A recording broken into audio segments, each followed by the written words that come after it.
ಹರೇ ರಾಮ.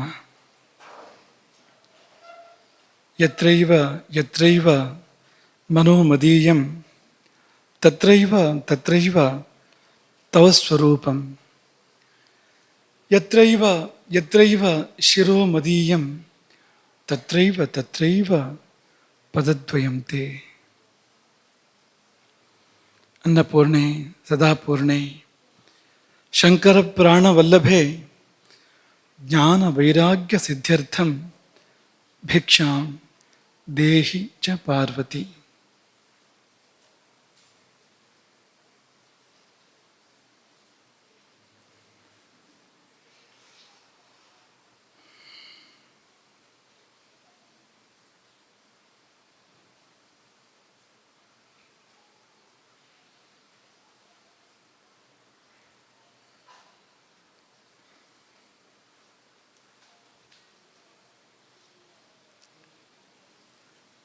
ಸ್ವ ಎಂಬ ಶಬ್ದಕ್ಕೆ ತಾನು ತನ್ನ ಎಂಬ ಅರ್ಥ.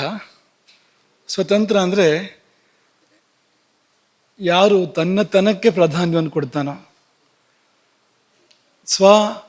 ತಂತ್ರ ಎನ್ನುವಾಗ ಸಿದ್ಧಾಂತ ಎನ್ನುವ ಅರ್ಥ ಕೂಡ ಇದೆ ತಂತ್ರ ಶಬ್ದಕ್ಕೆ. ಸ್ವಸಿದ್ಧಾಂತಕ್ಕೆ, ತನ್ನ ಸಿದ್ಧಾಂತಕ್ಕೆ, ತನ್ನ ದೇಶದ ತನ್ನ ಪರಂಪರೆಯ ಸಿದ್ಧಾಂತಕ್ಕೆ ಯಾರು ಮಹತ್ವವನ್ನು ಕೊಡ್ತಾನೋ ಅವನು ಸ್ವತಂತ್ರ. ನೀವೆಲ್ಲ ಸ್ವತಂತ್ರ ಮಕ್ಕಳು. ನಮ್ಮ ಮುಂದಿರ್ತಕ್ಕಂಥ ನಮ್ಮ ಗುರುಕುಲದ ಮಕ್ಕಳೆಲ್ಲ ಸ್ವತಂತ್ರ ಮಕ್ಕಳು ಅಂದರೆ ಇದಕ್ಕೆ ಬೇರೆ ಅರ್ಥ ಅಲ್ಲ. ಅದಕ್ಕೆ ಏನು ಲಂಗು ಲಗಾಮ್ ಇಲ್ಲ, ಅಂಕುಶ ಇಲ್ಲ ಅನ್ನೋ ಅರ್ಥ ಅಲ್ಲ. ಆದರೆ ನೀವಿಲ್ಲಿ ಬರುವಾಗಲೇ ನಿಮ್ಮ ತಂದೆ ತಾಯಿಗಳು ನಿಮ್ಮನ್ನಿಲ್ಲಿ ಕಳುಹಿಸಿಕೊಡುವಾಗಲೇ ಈ ಉದ್ದೇಶದಿಂದ ಕಳುಹಿಸಿಕೊಟ್ಟಿರುವಂಥದ್ದು. ಇಲ್ಲಿ ನಮ್ಮತನದ ಅರಿವು ಆಗ್ತದೆ. ಈ ಗುರುಕುಲದಲ್ಲಿ ನಾವ್ಯಾರು, ನಾವೇನು, ನಮ್ಮ ಹಿನ್ನೆಲೆ ಏನು, ಅದಕ್ಕೆ ತಕ್ಕಂಥ ಶಿಕ್ಷಣ ಇಲ್ಲಿ ದೊರಕುತ್ತದೆ ಎಂಬ ಭಾವನೆಯಿಂದ ಕಳಿಸ್ಕೊಟ್ಟಿರ್ತಕ್ಕಂಥದ್ದು. ಆ ಸ್ವತಂತ್ರರಾಗಲಿ ಅಂತಲೇ ಕಳಿಸ್ಕೊಟ್ಟಿರುವಂಥದ್ದು ನಿಮ್ಮನ್ನು ಇಲ್ಲಿಗೆ. ನೀವು ಅದೇ ಮನಸ್ಸಿಂದ ಬಂದಿದ್ದೀರಿ. ನೀವು ಒಪ್ಪದೇ ಇದ್ರೆ ಇಲ್ಲಿ ಇರ್ತಿರ್ಲಿಲ್ಲ ಈ ಸಮಯದಲ್ಲಿ. ಹಾಗಾಗಿ ನಿಜವಾದ ಅರ್ಥದ ಸ್ವತಂತ್ರ ಮಕ್ಕಳು. ಈ ಪೀಠದ ಶಿಷ್ಯರು ಕೂಡ ಹಾಗೆ ಒಂದಷ್ಟು ಮಟ್ಟಿಗೆ ಎಲ್ಲರೂ ಕೂಡ ಸ್ವತಂತ್ರರಾಗಿದ್ದಾರೆ, ಆಗ್ತಾ ಇದ್ದಾರೆ. ಅಂದರೆ ಶಿಷ್ಯವರ್ಗದಲ್ಲಿ ದೊಡ್ಡ ಮಟ್ಟಿಗೆ ಈ ಒಂದು ಪ್ರಜ್ಞೆ, ನಮ್ಮ ದೇಶ, ನಮ್ಮ ಸಂಸ್ಕೃತಿ, ನಮ್ಮ ಪರಂಪರೆ, ನಮ್ಮ ಇತಿಹಾಸ, ನಮ್ಮತನ, ಇದ್ರ ಬಗ್ಗೆ ಒಂದು ಅರಿವು, ಅಭಿಮಾನ ಒಂದು ಪ್ರಮಾಣದಲ್ಲಿ ಮೂಡ್ತಾ ಇದೆ. ಹಾಗಾಗಿ ಆ ಸ್ವತಂತ್ರತೆಯೇ ನಿಜವಾದ ಸ್ವತಂತ್ರತೆ. ಸಿದ್ಧಾಂತ ನಮ್ಮದು. ಪಶ್ಚಿಮದ ಸಿದ್ಧಾಂತವನ್ನು ನಮ್ಮ ಸಿದ್ಧಾಂತ ಅಂತ ಅಂದ್ಕೊಳ್ಳೋದಲ್ಲ.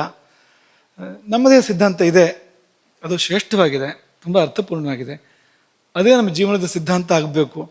ಆಗಲೇ ನಾವೆಲ್ಲ ಸ್ವತಂತ್ರರಾಗ್ತೇವೆ, ದೇಶವು ಕೂಡ ಸ್ವತಂತ್ರ ಆಗ್ತದೆ ಅನ್ನೋದನ್ನು ಈ ದಿನಾಂಕದಂದು ನೆನಪು ಮಾಡಿಕೊಡ್ತಾ ನಿನ್ನೆಯ ಪಾಠದ ಮೇಲುಕುಗಳು ಚೂರುಪರ. ಕ್ರೋಧೇನ ಭುಕ್ತಂ ಯಚ್ಚಾನ್ನಂ ಯಚ್ಚಾನ್ನಂಚ ಅವಮಾನಿತಂ ತದ್ವೈ ರಕ್ಷೋಗುಣಂ ಯಾತಿ ಸರ್ವಮೇವ ನ ಸಂಶಯ. ಅಭಿಪ್ರಾಯ ಹೇಳ್ತೀರಾ ಇದರದ್ದು, ಈ ಶ್ಲೋಕದ್ದು?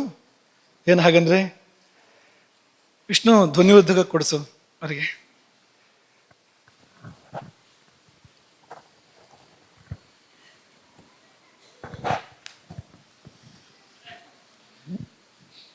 ಕ್ರೋಧೇನ ಭುಕ್ತಂ ಯಚ್ಚಾನ್ನಂ ಅಂದರೆ ನಾವು ಯಾವನ್ನ ಸಿಟ್ಟಿನಿಂದ ಅಥವಾ ಬೇಜಾರಿಂದ ಯಾವನ್ನ ತಿಂದಿರ್ತೇವೋ, ಹಾಗೂ ಯಚ್ಚಾನ್ನಂ ಚಾವಮಾನಿತಂ ಯಾವನ್ನವನ್ನು ನಾವು ನಿಂದಿಸಿ ತಿಂದಿರ್ತೇವೋ ತದ್ವೈ ರಕ್ಷೋ ಗಣಂ ಯಾತಿ ಆ ಅನ್ನವನ್ನು ರಾಕ್ಷಸಗಣರು ತಗೊಳ್ತಾರೆ. ಸರ್ವಮೇವ ನ ಸಂಶಯ, ಯಾವುದು ಸಂಶಯ, ಎಲ್ಲವನ್ನೂ ತಗೊಳ್ತಾರೆ, ಯಾವುದು ಇಲ್ಲಿ ಸಂಶಯವಿಲ್ಲ ಅಂತ. ಸರಿ. ಊಟ ಮಾಡುವಾಗ ಕೋಪ ಮಾಡಿಕೊಂಡ್ರೆ ಊಟ ನಮಗೆ ಸೇರೋದಿಲ್ಲ, ರಾಕ್ಷಸರಿಗೆ ಸೇರುತ್ತೆ. ಅಂದರೆ ನಮ್ಮೊಳಗಿನ ರಾಕ್ಷಸ ಭಾವಗಳಿಗೆ ಅದು ಸೇರುತ್ತೆ, ರಾಕ್ಷಸ ಭಾವಗಳು ಪುಷ್ಟಿಯಾಗ್ತವೆ. ಕ್ರೋಧ, ಈರ್ಷ್ಯ, ದ್ವೇಷ ಮೊದಲಾಗಿರ್ತಕ್ಕಂಥ ಅಸುರ ಭಾವಗಳೇ ನಮ್ಮಲ್ಲಿ ಹೆಚ್ಚೆಚ್ಚು ಬೆಳೀತವೆ. ಸಿಟ್ಟಿಂದ ಊಟ ಮಾಡಿದರೆ ಅಥವಾ ದುಃಖದಿಂದ ಊಟ ಮಾಡಿದರೆ ದುಃಖನೇ ಬೆಳೆಯುತ್ತೆ. ಅಸೂಯೆಯಿಂದ ಊಟ ಮಾಡಿದರೆ ಅಸೂಯೆನೇ ಬೆಳೆಯುತ್ತೆ. ಅನ್ನಕ್ಕೆ ಮರ್ಯಾದೆ ಸಲ್ಲಬೇಕು, ಸಲ್ಲದೇ ಇದ್ದರೆ ಆಗಲೂ ಕೂಡ ರಾಕ್ಷಸರು ಕಾಯ್ತಾ ಇರ್ತಾರೆ. ಯಾರು ಅನ್ನಕ್ಕೆ ಅವಮಾನ ಮಾಡಿ ಊಟ ಮಾಡ್ತಾರೆ, ಅನ್ನವನ್ನು ನಿಂದಿಸಿ ಊಟ ಮಾಡ್ತಾರೆ, ಯಾವುದೋ ಕೋಪವನ್ನು ಅನ್ನದ ಮೇಲೆ ತೆಗಿತಾರೆ, ಅದನ್ನೆಲ್ಲ ನೋಡ್ತಾ ಇರ್ತಾರೆ ರಾಕ್ಷಸರು. ಹಾಗಾಗಿ ಅನ್ನಕ್ಕೆ ಸರಿಯಾಗಿ ಮರ್ಯಾದೆ ಸಿಗದೇ ಇದ್ರೆ ನಾವು ದೂರದರ್ಶನದಲ್ಲಿ ಮುಳುಗಿ, ಅಂದರೆ ದೂರದರ್ಶನ ಎಲ್ಲ ದೂರದರ್ಶನ ಅರ್ಥದಲ್ಲಿ ಇಡ್ತಾ ಇರೋದಲ್ಲ, ಒಳ್ಳೇದು ಇರ್ಬೋದು, ಏನೋ ಬೇಡದೇ ಇರೋದು ಬರ್ತಾ ಇರುವಾಗ ಅದನ್ನು ನೋಡ್ತಾ ಊಟ ಮಾಡ್ತಾ ಇದ್ರೆ ಅದು ಅನ್ನಕ್ಕೆ ಅವಮಾನ. ಯಾಕೆಂದರೆ ಗಮನ ಬೇರೆ ಕಡೆಗಿದೆ. ಅನ್ನಪೂರ್ಣೇಶ್ವರಿ ಸಮ್ಮುಖದಲ್ಲಿದ್ದಾಳೆ, ಗಮನ ಬೇರೆ ಕಡೆ ಇದೆ, ಅನ್ನಕ್ಕೆ ಅದು ಅವಮಾನ ಆಗತ್ತೆ. ಆಗಲೂ ಕೂಡ ಅದನ್ನು ಅಗ್ನಿ ಸ್ವೀಕಾರ ಮಾಡೋದಿಲ್ಲ, ಅಥವಾ ದೇವತೆಗಳು ಸ್ವೀಕಾರ ಮಾಡೋದಿಲ್ಲ. ಅಗ್ನಿ ಅದನ್ನು ತಗೊಂಡು ರಾಕ್ಷಸರಿಗೆ ಕೊಡೋ ಹಾಗಾಗತ್ತೆ. ಅದೆಲ್ಲ ನಮಗೆ ಅನರ್ಥಕ್ಕೆ ಕಾರಣ. ಮುಂದೆ ಇದೇ ರೀತಿ ಇನ್ನೊಂದು ಶ್ಲೋಕವನ್ನು ಹೇಳಿದ್ವು ನಿನ್ನೆ, ಯಾರಾದರೂ ನೀವು ನೆನಪು ಮಾಡ್ಕೊತೀರಾ? ರಾಕ್ಷಸರಿಗೆ ಹೋಗುತ್ತೆ ಅಂತ ಇನ್ನೊಂದು ಶ್ಲೋಕವನ್ನು ನೆನಪು ಮಾಡ್ಕೊಂಡಿದ್ವು ಇದೇ ರೀತಿದು. ಯಾರಾದ್ರು ಬರ್ಕೊಂಡಿದ್ದೀರಾ ಶ್ಲೋಕವನ್ನು? ಬರ್ಕೊಳಕ್ಕಾಗಿದೆಯಾ? ಭಾವ ಭಂಗಿ. ಈಗ ಹೇಳಿದ್ದು ಭಾವ ಕೆಟ್ಟರೆ ಭಾವದಿಂದಿರುವಂಥ ದುಷ್ಟಶಕ್ತಿಗಳು ಹೋಗುತ್ತೆ. ಅದು ಭಾವ ಚೆನ್ನಾಗಿದ್ರೆ ಸದ್ಭಾವ ಸಾತ್ವಿಕ ಶಕ್ತಿಗಳಿಂದ, ದೈವಿಕ ಶಕ್ತಿಗಳಿಂದ ಉದಯಾಗುವಂಥದ್ದು. ಹಿಂದಿರುವ ಶಕ್ತಿಗೆ ಅನ್ನ ಸಲ್ಲತ್ತೆ ಅನ್ನೋದು ಈ ಭಾವದ್ವೇಷ ಈಗ ಹೇಳಿರುವಂಥದ್ದು. ಭಂಗಿ ಶ್ಲೋಕ ನೆನಪಿದ್ಯಾ ಯಾರಿಗಾದ್ರು? ಚೂರಾದ್ರು ತಪ್ಪು ಹೇಳಿದ್ರು ಪರವಾಗಿಲ್ಲ, ಪೂರ್ತಿ ಹೇಳಿದ್ರು ಪರವಾಗಿಲ್ಲ. ಇಲ್ಲ ನಿಂತ್ಕೊಂಡು ಹೇಳು. ಹೇಳು, ಇಬ್ರು ಹೇಳಿ ಪರವಾಗಿಲ್ಲ, ಇಬ್ರು ಹೇಳಿ ಪೂರ್ತಿ ಮಾಡಿ ಅದನ್ನ. ಒಂದೇ ಪದ ನೆನಪಿದೆ. ಒಂದೇ ಪದ ಹೇಳು. ತಿಷ್ಠನ್ ಭುಂಜಾನೋ. ಸರಿ ಇದೆ, ಹಾಗೆ ಶುರು ಆಗತ್ತೆ. ಯತ್ಕಿಂಚಿತ್ ಅದು ಮುಂದಿನ ಪದ. ಅದು ಸರಿ ಇದೆ, ಇಬ್ಬರಿಂದ ನಿಲ್ಲಿಸಿದ ಒಳ್ಳೇದಾಯ್ತು. ಸರಿ ಇದೆ. ತಿಷ್ಠನ್ ಭುಂಜಾನೋ ಯತ್ಕಿಂಚಿತ್. ಮುಂದೆ ನಾವು ಹೇಳ್ಬೇಕಾ? ಆಯ್ತು. ಪಿಬಮುಶ್ಚೈವ ಹಿ ಮಾನವ ತಿಷ್ಠನ್ ಭುಂಜಾನೋ ಯತ್ಕಿಂಚಿತ್. ನಿಂತುಕೊಂಡು ಯತ್ಕಿಂಚಿತ್ ಏನನ್ನೇ ಆದರೂ ಕೂಡ ಭುಂಜಾನಃ ಸೇವಿಸಿದ್ದೇ ಹೋದಾದರೆ, ಪಿಬಮುಶ್ಚೈವಹಿ ಅಥವಾ ಪೇಯವನ್ನು ಯಾವುದನ್ನಾದರೂ ಕೂಡ ನಿಂತುಕೊಂಡು ಕುಡಿದಿದ್ದೇ ಹೋದಾದರೆ, ರಾಕ್ಷಸೈಸ್ತತ್ ಸಮಾಕ್ರಾಂತಂ, ಅದು ಕೂಡಲೇ ರಾಕ್ಷಸರಿಂದ ಆಕ್ರಮಿಸಲ್ಪಡುತ್ತೆ. ಆ ಪೇಯ, ಆ ಭಕ್ಷ್ಯ ರಾಕ್ಷಸರಿಂದ ಆಕ್ರಮಿಸಲ್ಪಡುತ್ತೆ. ನ ದೇವಾನಾಂ ನ ಪಿತೃಣಾಂ, ದೇವತೆಗಳಾಗಲಿ ಪಿತೃಗಳಾಗಲಿ ಅದನ್ನು ಮುಟ್ಟೋದಿಲ್ಲ. ಹಾಗಾಗಿ ನಿಂತು ಓಡಾಡ್ತಾ ತಿಂದು ಕುಡಿದು ಮಾಡಬಾರ್ದು. ನಮಗೆ ಆಹಾರ ಬೇಕು ಅಂತಾದರೆ, ನಮ್ಮೊಳಗಿನ ಸಾತ್ವಿಕ ಶಕ್ತಿಗಳಿಗೆ ಸಲ್ಲಬೇಕು ಅಂತಾದರೆ ಅದನ್ನು ನಿಂತು ಓಡಾಡ್ತಾ ಮಾಡಬಾರ್ದು, ತಿಂದು ಕುಡಿದು ಮಾಡಬಾರ್ದು. ಏನನ್ನೇ ತಿನ್ನೋದಾದರೂ ಕುಡಿಯೋದಾದರೂ ಕೂತ್ಕೊಂಡು ಮಾಡಬೇಕು. ಕೂತ್ಕೊಂಡಾಗುವ ಲಾಭ ಏನು? ಯಾರು ಹೇಳ್ತೀರಿ ಇದನ್ನು? ನಿಂತ್ಕೊಂಡ್ರಾಗುವ ನಷ್ಟ ಏನು? ನೀ ಹೇಳು.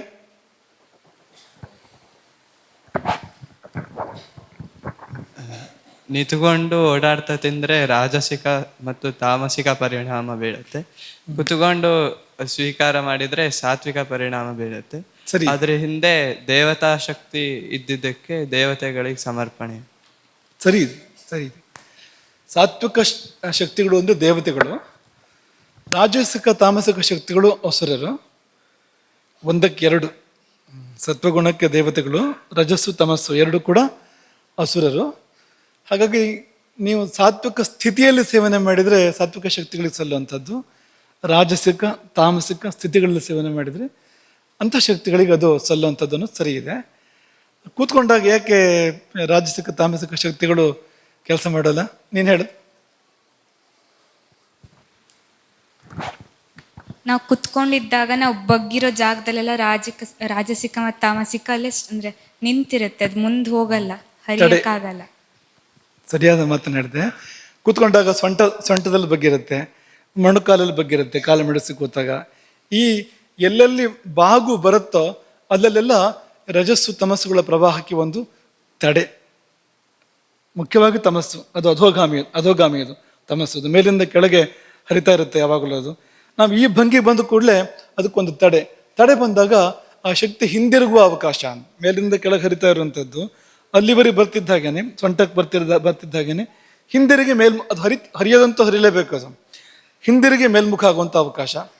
ಇನ್ನೂ ದಾಟಿ ಯಾವ್ದಾದ್ರು ಮುಂದಕ್ಕೆ ಬಂದರೆ ಮೊಣಕಾಲಲ್ಲಿ ಮತ್ತೆ ಬಗ್ಗಿರುತ್ತೆ, ಅಲ್ಲಿಂದ ಮತ್ತೆ ಹಿಂದಿರುಗಿ ಮೇಲ್ಮುಖವಾಗಿ ಆ ಶಕ್ತಿ ಹರಿವು ಉಂಟಾಗುತ್ತೆ. ಈ ಹರಿವು ಮೇಲ್ಮುಖ ಆಗ್ತಿರೋ ಹಾಗೇನೆ, ಮೇಲ್ಮುಖವಾದ ಗತಿ ಉಂಟಾಗ್ತಾ ಇದ್ದ ಹಾಗೇನೆ ಸತ್ವಗುಣ ಜಾಗೃತ ಆಗುತ್ತೆ. ಊರ್ಧ್ವಂ ಗಚ್ಚಂತಿ ಸತ್ವಸ್ಥಾಹ, ಸತ್ವಗುಣಕ್ಕೆ ಊರ್ಧ್ವಗತಿ. ತಡೆ ಹಾಕಿದ ಕೂಡಲೇ ಹರಿವು ನಿಲ್ಲೋದಿಲ್ಲ, ಹಿಂದಿರುಗಿ ಮೇಲ್ಮುಖ ಹೋಗುತ್ತೆ. ಅದು ಹೋದಾಗ ಸತ್ವಗುಣ ಜಾಗೃತ ಆಗುತ್ತೆ. ಈ ಕಾರಣಕ್ಕಾಗಿ ನಾವು ಕೂತ್ಕೊಂಡು ಸೇವನೆ ಮಾಡಬೇಕು ಹೊರತು, ಅಥವಾ ಪೂಜೆ ಕೂತ್ಕೊಂಡು ಮಾಡಬೇಕು, ಅಥವಾ ಊಟವನ್ನು ಕೂತ್ಕೊಂಡು ಮಾಡಬೇಕು ಹೊರತು ಬೇರೆ ರೀತಿಯಲ್ಲೆಲ್ಲ. ನಿದ್ದೆಗೆ ಯಾಕೆ ಮಲ್ಕೊಳ್ಳೋದು ಅಂದರೆ ತಮಗುಣ ಬೇಕು ನಮಗಲ್ಲಿ. ಸ್ವಲ್ಪ ಒಂದು ಅಂಗ ಓರೆ ಮಾಡ್ಬೇಕು ನಾವಲ್ಲಿ, ಯಾಕೆಂದರೆ ತಮಸ್ಸು ಕೆಲಸ ಮಾಡಬೇಕು, ಕೆಲಸ ಮಾಡಿದಾಗ ಅದು ಹಾಗಾಗತ್ತೆ ಅಂತ. ಸರಿ,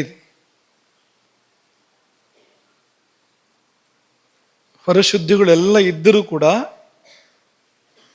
ಈ ವಿಷಯಗಳು ತಪ್ಪಾದರೆ ಎಲ್ಲ ರೀತಿಯ ಆಚಾರ ವಿಚಾರಗಳಿದೆ. ಆಚಾರ ಇದೆ, ವಿಚಾರ ಅಲ್ಲ, ಎಲ್ಲ ಆಚಾರಗಳು ಇದೆ, ಹೊರಗಡೆಯಿಂದ ಎಲ್ಲ ಸರಿಯಾಗೇ ಇದೆ. ಆದರೆ ಭಾವ ಕೆಟ್ಟರೆ ಏನೂ ಉಪಯೋಗ ಇಲ್ಲ. ಅಷ್ಟು ಮಾಡಿಯೂ ಕೂಡ ಅದೆಲ್ಲ ವ್ಯರ್ಥ ಆಗತ್ತೆ ಅಂತ.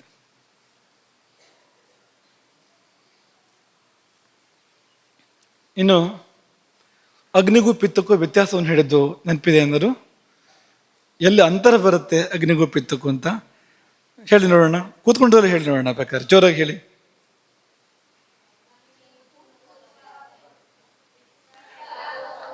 ಅಗ್ನಿ ಊರ್ಧ್ವಗತಿ, ಪಿತ್ತ ಅಧೋಗತಿ. ಯಾಕೆಂದ್ರೆ ಪಿತ್ತ ದ್ರವ, ಅದು ಆದ್ರಿಂದ ಅಧೋಗತಿ.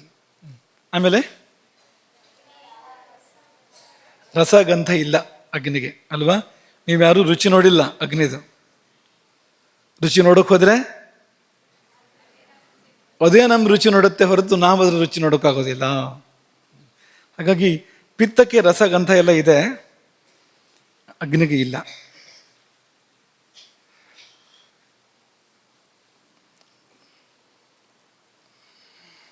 ಇನ್ನು ಬ್ರಹ್ಮ ಎಲ್ಲಿರ್ತಾನೆ? ಜೋರಾಗಿ ಹೇಳಿ, ಪರವಾಗಿಲ್ಲ. ಬ್ರಹ್ಮ ಎಲ್ಲಿರ್ತಾನೆ? ಎಲ್ಲಿರ್ತಾನೆ ಬ್ರಹ್ಮ? ಮೂಲಾಧಾರ ಚಕ್ರದಲ್ಲಿ ಬ್ರಹ್ಮ ನೆಲೆಸಿದ್ದಾನೆ. ಮಣಿಪುರದಲ್ಲಿ ಯಾವ ದೇವರ ಸನ್ನಿಧಿ ತುಂಬ ವಿಶೇಷವಾಗಿದೆ? ರುದ್ರದೇವರ ಸನ್ನಿಧಿ ವಿಶೇಷವಾಗಿದೆ. ರುದ್ರೋವ ಏಷ ಯದಗ್ನಿ, ಅವನೇ ಅಗ್ನಿ. ವಿಷ್ಣು, ಮಹಾವಿಷ್ಣುವಿನ ಒಂದು ದೊಡ್ಡ ಕೇಂದ್ರ, ಮುಖ್ಯ ಕೇಂದ್ರ ನಿನ್ನೆ ಪ್ರಸ್ತಾಪ ಮಾಡಿರುವಂಥದ್ದು ಎಲ್ಲಿದೆ? ಅದು ಎಲ್ಲಿದೆ? ಅನಾಹತ ಹೃದಯ, ಅಲ್ಲಿದೆ. ವಾತ ನಾಡಿ ಯಾವುದು? ಜ್ವರ ಹೇಳಬೇಕು. ಪಿತ್ತ ನಾಡಿ ಯಾವುದು? ಮತ್ತೆ ಉಳಿದಿದ್ದು ಒಂದೇ. ವಿಷ್ಣು ದೇವರ ನಾಡಿ ಯಾವುದು? ಆಯ್ತು. ವಾತಸ್ತು ಬ್ರಹ್ಮಣೋ ರೂಪಂ, ಪಿತ್ತಂ ರುದ್ರಸ್ವರೂಪಕಂ, ಶ್ಲೇಷ್ಮ ವಿಷ್ಣು ಸಮಾಖ್ಯಾತಃ, ಕಥಿತೇಯಂ ಗುಣಸ್ಥಿತಿ. ಸ್ಥಿತಿಗೂ ಮತ್ತು ಶ್ಲೇಷ್ಮಕ್ಕೂ ಒಂದು ಸಂಬಂಧವನ್ನು ಹೇಳಿದ್ವು ನಿನ್ನೆ. ಶ್ಲೇಷ್ಮ ಅಥವಾ ಕಫಕ್ಕೂ ಸಂಬಂಧ ಹೇಳಿದ್ದು. ಯಾರು ಹೇಳ್ತೀರಿ ಅದನ್ನ? ಹೇಳ್ತೀಯಾ? ಹೇಳಿ. ಅಂಟು. ಶ್ಲೇಷ್ಮ ಪ್ರಕೃತಿಯವರಿಗೆ ಸ್ನಿಗ್ಧತೆ ಅಂದರೆ ಅಂಟಿರುತ್ತೆ, ಹಾಗೆ ಸ್ಥಿತಿಗೂ ಅದು ಬೇಕು. ಸ್ಥಿತಿಗೆ ಹೇಗೆ ಅಂಟಿಬೇಕು ಅಂತ ನಿಂಗೆ ಹೇಳಕ್ಕಾಗತ್ತಾ? ಸ್ಥಿತಿಗೂ ಅಂಟಿಗೂ ಏನು ಸಂಬಂಧ ಅಂತ? ಎಲ್ಲದನ್ನೂ ಪಾಲನೆ ಮಾಡೋದು, ಸ್ಥಿತಿ ನೋಡ್ಕೊಳ್ಳೋದು. ಅದು ಹೀಗೆ. ಈಗ ಉಳ್ಕೋಬೇಕು ಅಂದರೆ ಕೂಡ್ಕೊಂಡೇ ಉಳ್ಕೊಳ್ಳೋ ಅಂಥದ್ದು ಅಂತ. ಯಾವುದಾದ್ರೂ ಸ್ಥಿತಿ ಅಂದ್ರೆ ಏನು? ಉಳ್ಕೊಳ್ಳೋದು. ಉಳ್ಕೋಬೇಕು ಅಂದರೆ ಕೂಡ್ಕೊಂಡಿರ್ಬೇಕು, ಕೂಡ್ಕೊಂಡಿದ್ರೆ ಮಾತ್ರನೇ ಉಳ್ಕೊಳ್ಳೋದು. ಒಂಟಿಯಾದರೆ ಉಳ್ಕೊಳ್ಳೋಕ್ಕಾಗೋದಿಲ್ಲ. ಒಂಟಿಯಾಗಿ ಉಳ್ಕೊಳ್ಳೋದು ಯಾವ ಸ್ಥಿತಿಲಿ ಅಂದರೆ ಕೈವಲ್ಯ ಅಂತ ಹೇಳ್ತಾರೆ ಅದಕ್ಕೆ, ಮುಕ್ತಿ ಅಂತ. ಅಲ್ಲಿ ಮಾತ್ರ ಹಾಗೆ ಉಳ್ಕೊಳ್ಳೋಕೆ ಸಾಧ್ಯ. ಈ ಪ್ರಪಂಚಕ್ಕೆ ಬಂದ ಮೇಲೆ ಉಳ್ಕೋಬೇಕು ಅಂದರೆ ಎಲ್ಲ ಒಂದು ಸಮೂಹ ಜೊತೆಗಿರೋದೆಲ್ಲ ಉಳ್ಕೋಬೇಕಾಗತ್ತೆ. ಹಾಗಿದ್ರೆ ಮಾತ್ರ ಉಳ್ಕೊಳ್ಳೋಕೆ ಸಾಧ್ಯ. ನಿನ್ನೆ ಒಂದು ಉದಾಹರಣೆ ಹೇಳಿದ್ವು, ಅದಕ್ಕೆ ಒಂದು 2-3 ಉದಾಹರಣೆ ಹೇಳಿದ್ದು. ನೆನಪು ಮಾಡ್ತೀರಾ ಅದನ್ನ? ಕೂತ್ಕೊಂಡು ಯಾರಿಗಾದ್ರು ನೆನಪಿದ್ಯಾ? ಹೇಳಿ ಹೇಳಿ ಬಾಮತಿ. ನಮ್ಮ ದೇಹದಲ್ಲಿ ದೇಹ ಪಂಚಭೂತಗಳಿಂದ ಆಗಿದೆ. ಅದನ್ನ 5 ಭೂತನ 5 ನಾವು ವಿಂಗಡಣೆ ಮಾಡಕ್ ಬರಲ್ಲ. ಅದಕ್ಕೆ ಅದು ಸ್ಥಿತಿಯಾಗಿದೆ ಅಂತ ಹೇಳಿ. ಅದು ಒಟ್ಟಿಗಿದ್ರೆ ನಾವು ಇರೋಕ್ಕೆ ಸಾಧ್ಯ ಜೀವಂತ. ಅದಾದ್ರ ದಾರಿ ಹಿಡ್ಕೊಂಡು ಹೋಗ್ಬಿಟ್ರೆ, ಭೂಮಿ ಬೇರೆ, ಜಲ ಬೇರೆ, ಅಗ್ನಿ ಬೇರೆ ಆದ್ರೆ ನಾವು ಇರೋದಿಲ್ಲ, ಹೋಗ್ಬಿಡ್ತೀವಿ ಅಂತ. ಹಾಗೆ ಅಂಗಾಂಗಗಳು ಎಲ್ಲ ಒಟ್ಟಿಗೆ ಕೂಡ್ಕೊಂಡಿದೆ, ಬಚಾವ್ ಅಲ್ವಾ? ಈಚೆ ಕೋಣೆಯಲ್ಲಿ ತಲೆ ಇದೆ, ಆಚೆ ಕೋಣೆಯಲ್ಲಿ ಕಾಲಿದೆ, ಮಧ್ಯದ ಕೋಣೆಯಲ್ಲಿ ಹೊಟ್ಟೆ ಇದೆ ಅಂತಾದ್ರೆ ರಂಭದ್ರಾಚಾರ್ಯದನ್ನ ಯಾವಾಗಲೂ ಹೇಳ್ತಾ ಇದ್ರು, ಅಂಗಿ ಮತ್ತು ಅಂಗ ಒಟ್ಟಿಗೆ ಇರಬೇಕು. ಅಂಗಾಂಗಿ ಭಾವ ಅಂತ ಹೇಳ್ತಾರೆ. ಕೂತ್ಕೋ. ಅಂಗಾಂಗಿ ಭಾವ ಅಂತ ಹೇಳ್ತಾರೆ. ಅಂಗಿ ಬೇರೆ ಅಲ್ಲ, ಅಂಗ ಬೇರೆ ಅಲ್ಲ, ಅಂಗ ಅಂಗಿಯಿಂದ ಬೇರೆ ಆಗುವಂತೆ ಇಲ್ಲ, ಬೇರೆ ಆದರೆ ಅಂಗ ಅಲ್ಲ ಆಮೇಲೆ ಅಂತ ಅವ್ರು ಹೇಳಿದಕ್ಕೆ ಇದನ್ನ ಹೇಳ್ತಾ ಇದ್ರು. ಏನು ಜಗಲಿಯಲ್ಲಿ ತಲೆ ಇದೆ, ಪಟಸಾಲೆಯಲ್ಲಿ ಹೊಟ್ಟೆ ಇದೆ, ಅಡುಗೆ ಮನೆಯಲ್ಲಿ ಕಾಲಿದೆ ಅಂದರೆ ಅದಕ್ಕೇನರ್ಥ? ಆಸಾಮಿ ಜೀವಂತ ಇಲ್ಲ ಅಂತ ಅರ್ಥ ಅದಕ್ಕೆ ಅಲ್ವಾ? ಸ್ಥಿತಿ ಆಗ್ಬೇಕಾದ್ರೆ ಅದೆಲ್ಲ ಕೂತ್ಕೊಂಡಿರ್ಬೇಕಾಗತ್ತೆ. ಶ್ಲೇಷ್ಮಕ್ಕೆ ಆ ಸ್ವಭಾವ ಇದೆ. ಅಂಟು ಅನ್ನೋದು ಶ್ಲೇಷ್ಮಕ್ಕೆ ಇರುವಂಥದ್ದು. ಪಿಚ್ಚಿಲ ಅಂತ ಹೇಳ್ತಾರೆ, ಅದು ಅಂಟುತ್ತೆ ಅದು ಶ್ಲೇಷ್ಮ ಅಂತ. ಹಾಗಾಗಿ ಇದು ಕೂಡಿಸೋ ಸ್ವಭಾವ ಇದೆ. ಹಾಗಾಗಿ ಸ್ಥಿತಿಕರ್ತನ ಪಾಲನಕರ್ತನ ಧಾತು ಆಗತ್ತೆ ಅದು. ಆಯುರ್ವೇದದ ಭಾಷೆಯಲ್ಲಿ ದೋಷ ಧಾತು ಆಗತ್ತೆ ಅದು. ಹಾಗೆ ರುದ್ರ ಅವನೇ ಅಗ್ನಿ. ಹಾಗಾಗಿ ಅವನು ನೋಡಿ, ರುದ್ರ ಮತ್ತು ವಿಷ್ಣು ಏನು ಮಾಡ್ತಾರೆ ನೋಡಿ. ಇಲ್ಲಿ ಹೊಟ್ಟೆಯಲ್ಲಿ ಕೂತ್ಕೊಂಡು ರುದ್ರ ವಿಷವನ್ನೆಲ್ಲ ಜೀರ್ಣ ಮಾಡ್ತಾನೆ. ನಾವೇನು ಒಳ್ಳೇದು ತಿಂತೀವ? ಒಳ್ಳೇದು ತಿಂತೀವ ನಾವೇನಾದರೂ? ಎಷ್ಟೋ ದೇಹಕ್ಕೆ ಬೇಡದೇ ಇರುವಂಥದ್ದನ್ನು, ಜೀರ್ಣಕ್ಕೆ ಕಷ್ಟ ಆಗುವಂಥದ್ದನ್ನು ತಿಂತೀವಿ. ಆಧುನಿಕ ವಿಜ್ಞಾನ ಕೂಡ ಅದನ್ನೇ ಹೇಳುತ್ತೆ. ಆ ವಿಷಗಳು ಅವೆಲ್ಲ ವಿಷಗಳೇ, ಸಣ್ಣ ಮಟ್ಟಿನ ವಿಷಗಳು ಅವೆಲ್ಲವೂ ಕೂಡ. ಕೂಡಲೇ ಸಾಯದೇ ಇದ್ರೂ ಕೂಡ ಕೆಲಸ ಅದನ್ನೇ ಮಾಡೋದು. ಆದರೆ ಅಗ್ನಿ ತನ್ನ ಕೆಲಸ ಮಾಡದೇ ಇದ್ರೆ ಸಾಯೋಕೆ ಅದೇ ಸಾಕು, ಅಷ್ಟೇ ಸಾಕು. ಅಗ್ನಿ ಎಷ್ಟೋ ವಿಷಗಳನ್ನು ಅಲ್ಲೇ ಜೀರ್ಣ ಮಾಡ್ತಾ ಇದೆ ಹೊಟ್ಟೆಯಲ್ಲೇನೆ. ಅಮೃತವನ್ನು ಮಾತ್ರ ನಮಗೆ ಕೊಡ್ತಾ ಇದೆ, ಉಳಿಸ್ತಾ ಇದೆ, ವಿಷವನ್ನು ಜೀರ್ಣ ಮಾಡ್ತಾ ಇದೆ. ರುದ್ರ ಶಿವ ಅಲ್ಲಿ ಕುಳಿತು ಪ್ರದಕ್ಷಿಣ ಅನುಗ್ರಹ ಮಾಡ್ತಾ ಇದ್ದಾನೆ.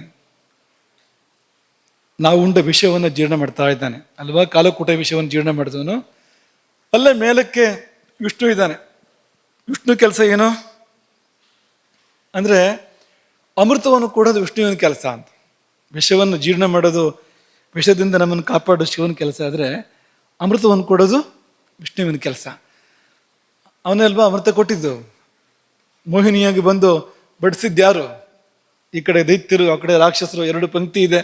ತುಂಬ ಜಾಣತನದಿಂದ ಇವರಿಗೆಲ್ಲ ಒಳ್ಳೊಳ್ಳೆ ನಗು, ಒಳ್ಳೊಳ್ಳೆ ಮಾತು ಈ ರಾಕ್ಷಸರಿಗೆಲ್ಲ. ಈ ಕಡೆ ಇದ್ದವರಿಗೆಲ್ಲ ಅಮೃತ ಬಡಿಸಿದ್ಯಾರು? ದೇವತೆಗಳಿಗೆಲ್ಲ ಅಮೃತ ಬಡಿಸಿದ್ದು ವಿಷ್ಣು ಅಲ್ವಾ? ಅಮೃತ ಯಾರಿಗೆ ಸಲ್ಲಬೇಕೋ ಸಲ್ಲಿಸಿಕೊಟ್ಟವನು ವಿಷ್ಣು ಭಗವಂತ ತಾನೇ. ಹಾಗೆ ಆ ವಿಷ್ಣು ಭಗವಂತ ಇದ್ದಾನಲ್ಲ, ಅವನು ಅಮೃತವನ್ನು ಕೊಡುವಂಥವನು. ಶ್ಲೇಷ್ಮ ಅನ್ನೋದು ಅದೇ ತಾನೆ. ಜಲರೂಪ ಎಲ್ಲ ಶ್ಲೇಷ್ಮವೇ, ದೇಹದಲ್ಲಿರ್ತಕ್ಕಂಥ ಜಲಾಂಶ ಎಲ್ಲ ಶ್ಲೇಷ್ಮವೇ. ಹಾಗಾಗಿ ಅಮೃತವು ಕೂಡ ಜಲರೂಪವಿರ್ತಾನೆ, ದ್ರವರೂಪವಿರ್ತಾನೆ. ಅದು ವಿಷ್ಣುವಿಗೆ ಸೇರ್ಬೇಕಾಗುತ್ತೆ ನೋಡಿ. ಇಲ್ಲೇ ಸಂಗ್ರಹ ಆಗತ್ತಂತೆ ಅದು. ಶ್ಲೇಷ್ಮಾಶಯ ಅಂತ ಹೇಳ್ತಾರೆ. ಆ ಶ್ಲೇಷ್ಮಾಶಯವು ಕೂಡ ಇಲ್ಲೇ ವಕ್ಷಸ್ಥಳದಲ್ಲೇ ಇದೆ ಅದು. ಹಾಗೆ ಅಲ್ಲೇ ವಿಷ್ಣುವಿನ ಸ್ಥಾನವೂ ಕೂಡ ಇದೆ. ಅಲ್ಲೇ ಓಜಸ್ಸು ಸಂಗ್ರಹ ಆಗತ್ತೆ. ಓಜಸ್ಸು ಅಂದರೆ ಅಮೃತವೇ. ಓಜಸ್ವಿ, ತೇಜಸ್ವಿಗಳು ಸಿಗ್ಬೋದು, ಆದರೆ ಓಜಸ್ವಿಗಳು ಸಿಗೋದು ಬಹಳ ಕಷ್ಟ. ಯಾಕೆಂದರೆ ಆ ಇಡೀ ಸಾರಕ್ಕೆ ಸಾರ ಎಲ್ಲ ಸೇರಿ ಓಜಸ್ಸಾಗಿ ಅಲ್ಲಿ ಸಂಗ್ರಹ ಆಗುವಂಥದ್ದು, ತುಂಬ ಚಿಕ್ಕ ಪ್ರಮಾಣದಲ್ಲಿ ಸಂಗ್ರಹ ಆಗುವಂಥದ್ದು. ಅದು ಆಯುರ್ವೇದದ ಅಭಿಮತ. ಈಗ ಇಷ್ಟು ನಿನ್ನೆ ಮೆಲುಕಾಯಿತು. ಇವತ್ತಿನ ಪ್ರವಚನಕ್ಕೆ ಮುಂದುವರಿಯೋಣ. ನಮ್ಮೊಳಗಿನ ಅಗ್ನಿರಾಜ್ಯ ಅದು ಇವತ್ತಿನ ಪ್ರವಚನದ ವಸ್ತು. ಅಗ್ನಿಯ ಇರವೆಲ್ಲಿ ನಮ್ಮೊಳಗೆ? ಎಲ್ಲಿದ್ದಾನೆ ಅಗ್ನಿ? ಯಾಕ್ರಿ ಬೇಕು ಅದೆಲ್ಲ ಅಂತ ಅನ್ಬೇಡಿ. ಎಲ್ಲರೂ ಇದ್ಕೊಳ್ಳಿ, ನಮಗೇನೀಗ ಅಂತೆಲ್ಲ ಹೇಳಿಬಿಡಿ. ಯಾಕೆಂದರೆ ಅಗ್ನಿಗೂ ಮನಸ್ಸಿಗೂ ಸಂಬಂಧ ಇದೆ. ಅಗ್ನಿ ಎಲ್ಲಿದ್ದಾನೆ ಅಂತ ಗೊತ್ತಾದರೆ ಭಾವಿಸೋಕೆ ತುಂಬ ಸುಲಭ ಆಗುತ್ತೆ, ಭಾವಿಸೋಕೆ ಅನುಕೂಲ ಆಗುತ್ತೆ. ಭಾವಿಸಿದ ಮಾತ್ರದಿಂದಲೇ ಅಗ್ನಿಗೆ ಪುಷ್ಟಿ ಬರುತ್ತೆ. ಭಾವನಾ ಮಾತ್ರದಿಂದಲೇ ಅಗ್ನಿಗೆ ಶಕ್ತಿ ಬರುತ್ತೆ. ಅಗ್ನಿ ನಮ್ಗೆ ಅನುಗ್ರಹ ಮಾಡ್ತಾನೆ. ಹಾಗಾಗಿ ಎಲ್ಲಿದ್ದಾನೆ ಅಗ್ನಿ ಅಂತ ತಿಳ್ಕೋಬೇಕು. ನಾವೀಗ ಶಂಕರಾಚಾರ್ಯರಿಗೆ ಶರಣಾಗೋಣ, ಸೌಂದರ್ಯ ಲಹರಿಗೆ ಹೋಗೋಣ. ಅಲ್ಲಿ ಅವರು ಅಗ್ನಿ ಮಾತ್ರ ಅಲ್ಲ, ಪಂಚಭೂತಗಳು ಕೂಡ ಎಲ್ಲೆಲ್ಲಿವೆ ಅಂತ ಹೇಳ್ತಾರೆ. ಮನಸ್ಸು ಎಲ್ಲಿದೆ ಅಂತ ಹೇಳ್ತಾರೆ ಅವರು ಅಲ್ಲಿ.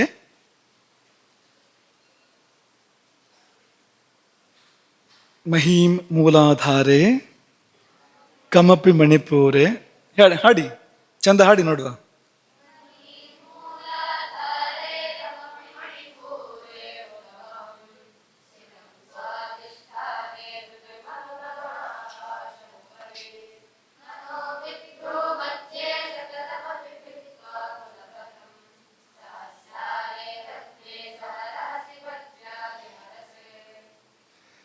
ಇದು ಏನು ಹೇಳ್ತಾ ಇದೆ ಇದು ಅಂತಂದರೆ, ದೇಹದೊಳಗಿನ ಬೇರೆ ಬೇರೆ ಕೇಂದ್ರಗಳಲ್ಲಿ ಪಂಚಭೂತಗಳು ನೆಲೆಸಿರೋದನ್ನ ಇದು ಹೇಳ್ತಾ ಇದೆ. ಮಹೀಂ, ಭೂಮಿ ಎಲ್ಲಿದೆ ಅಂತಂದರೆ ಮೂಲಾಧಾರೆ, ಮೂಲಾಧಾರದಲ್ಲಿ ಭೂಮಿ ಇದೆ.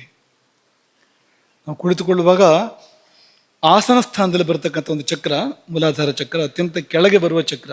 ನಾವು ಕೂತ್ಕೊಂಡಾಗ ಅಲ್ಲಿ ಭೂದೇವಿ ನೆಲೆಸಿದ್ದಾಳೆ, ಭೂತತ್ವ ಅಲ್ಲಿ ನೆಲೆಸಿದೆ. ಅಲ್ಲಿಂದ ಮುಂದಿನ ಚಕ್ರ ಸ್ವಾಧಿಷ್ಠಾನ. ಆ ಸ್ವಾಧಿಷ್ಠಾನ ಚಕ್ರದಲ್ಲಿ ಕಂ ಅಂದರೆ ಜಲ, ಅದು ನೆಲೆಸಿದೆ. ಅಲ್ಲಿಂದ ಮುಂದಕ್ಕೆ ಮಣಿಪುರ ಚಕ್ರ ನಾಭಿಯಲ್ಲಿ, ಅಲ್ಲಿ ಹುತವಹಂ ಅಗ್ನಿ ನೆಲೆಸಿರುವಂಥದ್ದು.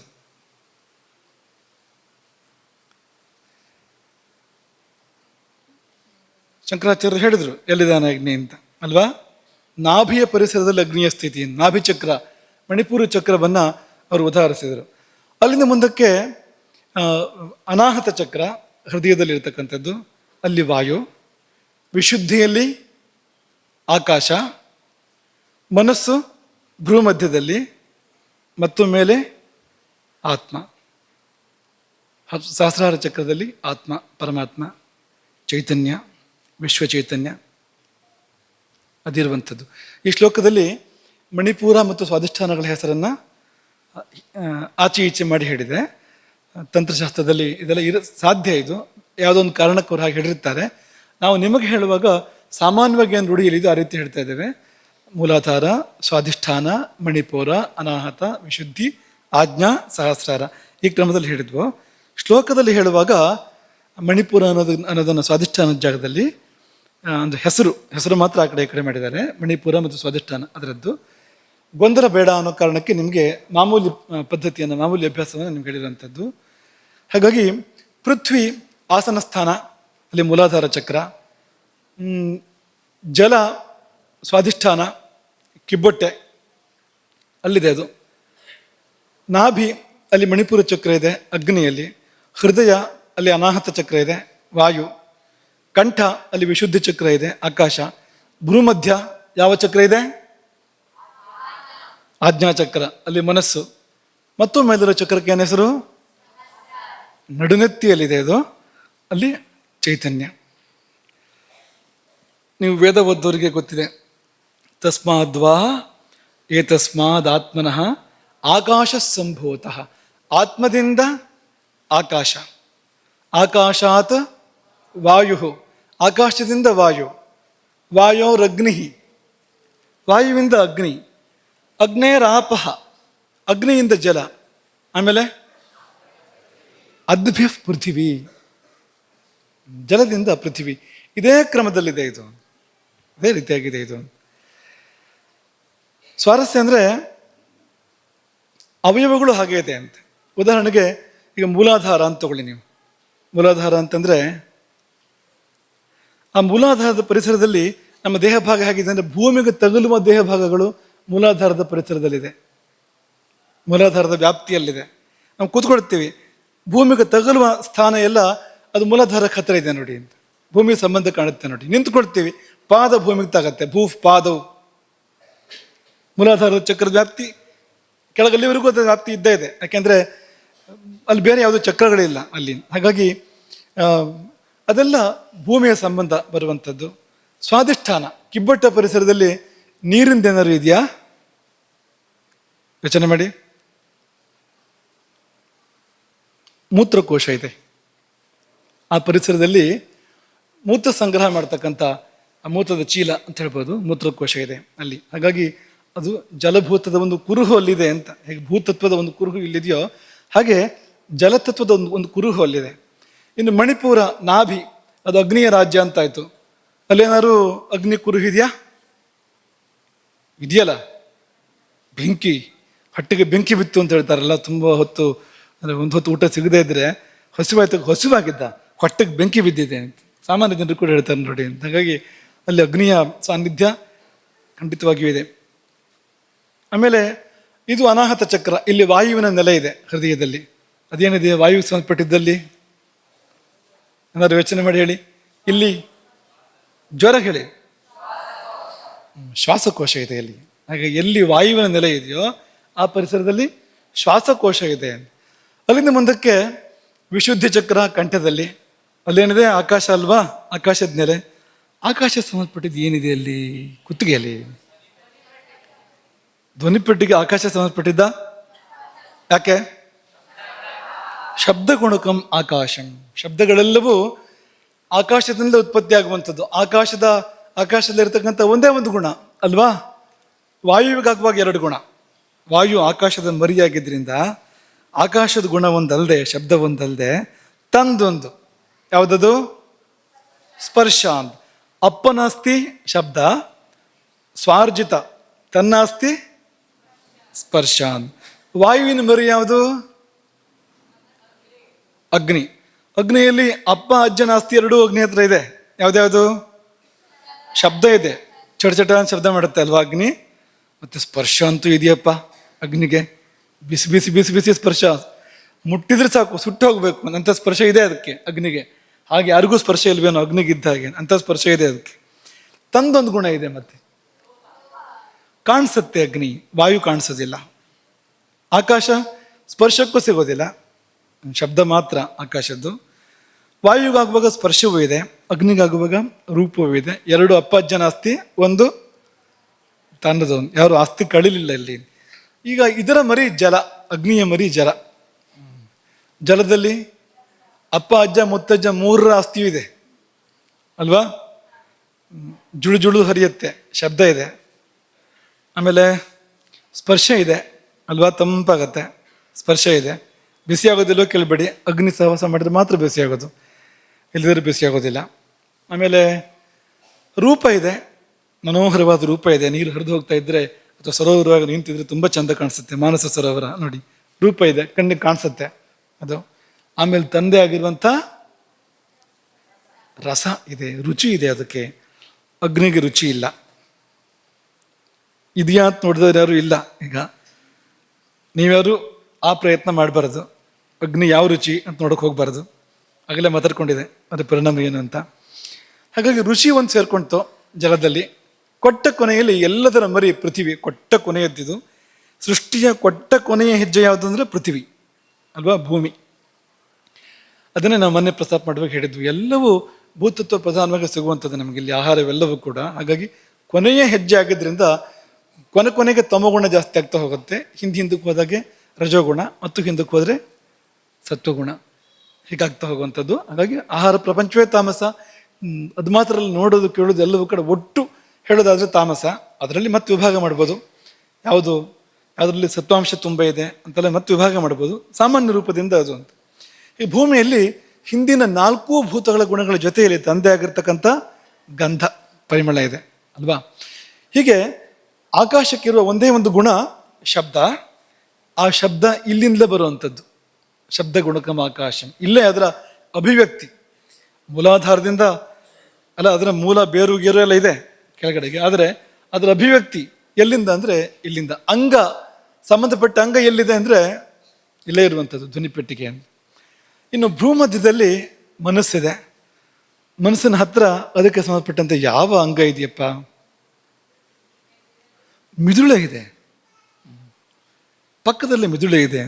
ಹಾಗಾಗಿ ಅವರವರ ರಾಜ್ಯ ಅಂದರೆ ಸುಮ್ಮನೆ ಅಲ್ಲ, ತನ್ನ ರಾಜ್ಯಕ್ಕೆ ಬೇಕಾಗಿರ್ತಕ್ಕಂಥ ಎಲ್ಲವೂ ಇಟ್ಕೊಂಡಿದ್ದಾರೆ ಅವರಲ್ಲಿ ಅಂತ.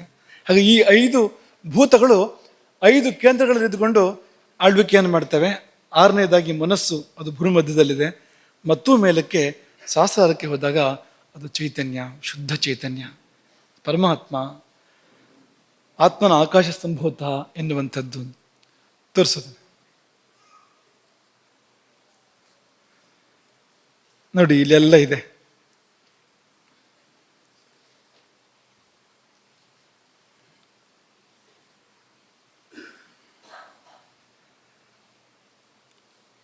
ಆ ಭೂತಗಳನ್ನು ಕೂಡ ಸ್ವಲ್ಪ ಚಿತ್ರ ಥರ ಮಾಡಿ ತೋರಿಸಿದ್ದಾರೆ ಅದರಲ್ಲಿ ಚಿತ್ರಣ ಆಗಲಿ ಅಂತ ಅನ್ನೋ ಕಾರಣಕ್ಕೆ. ನೋಡಿದ್ರಾ?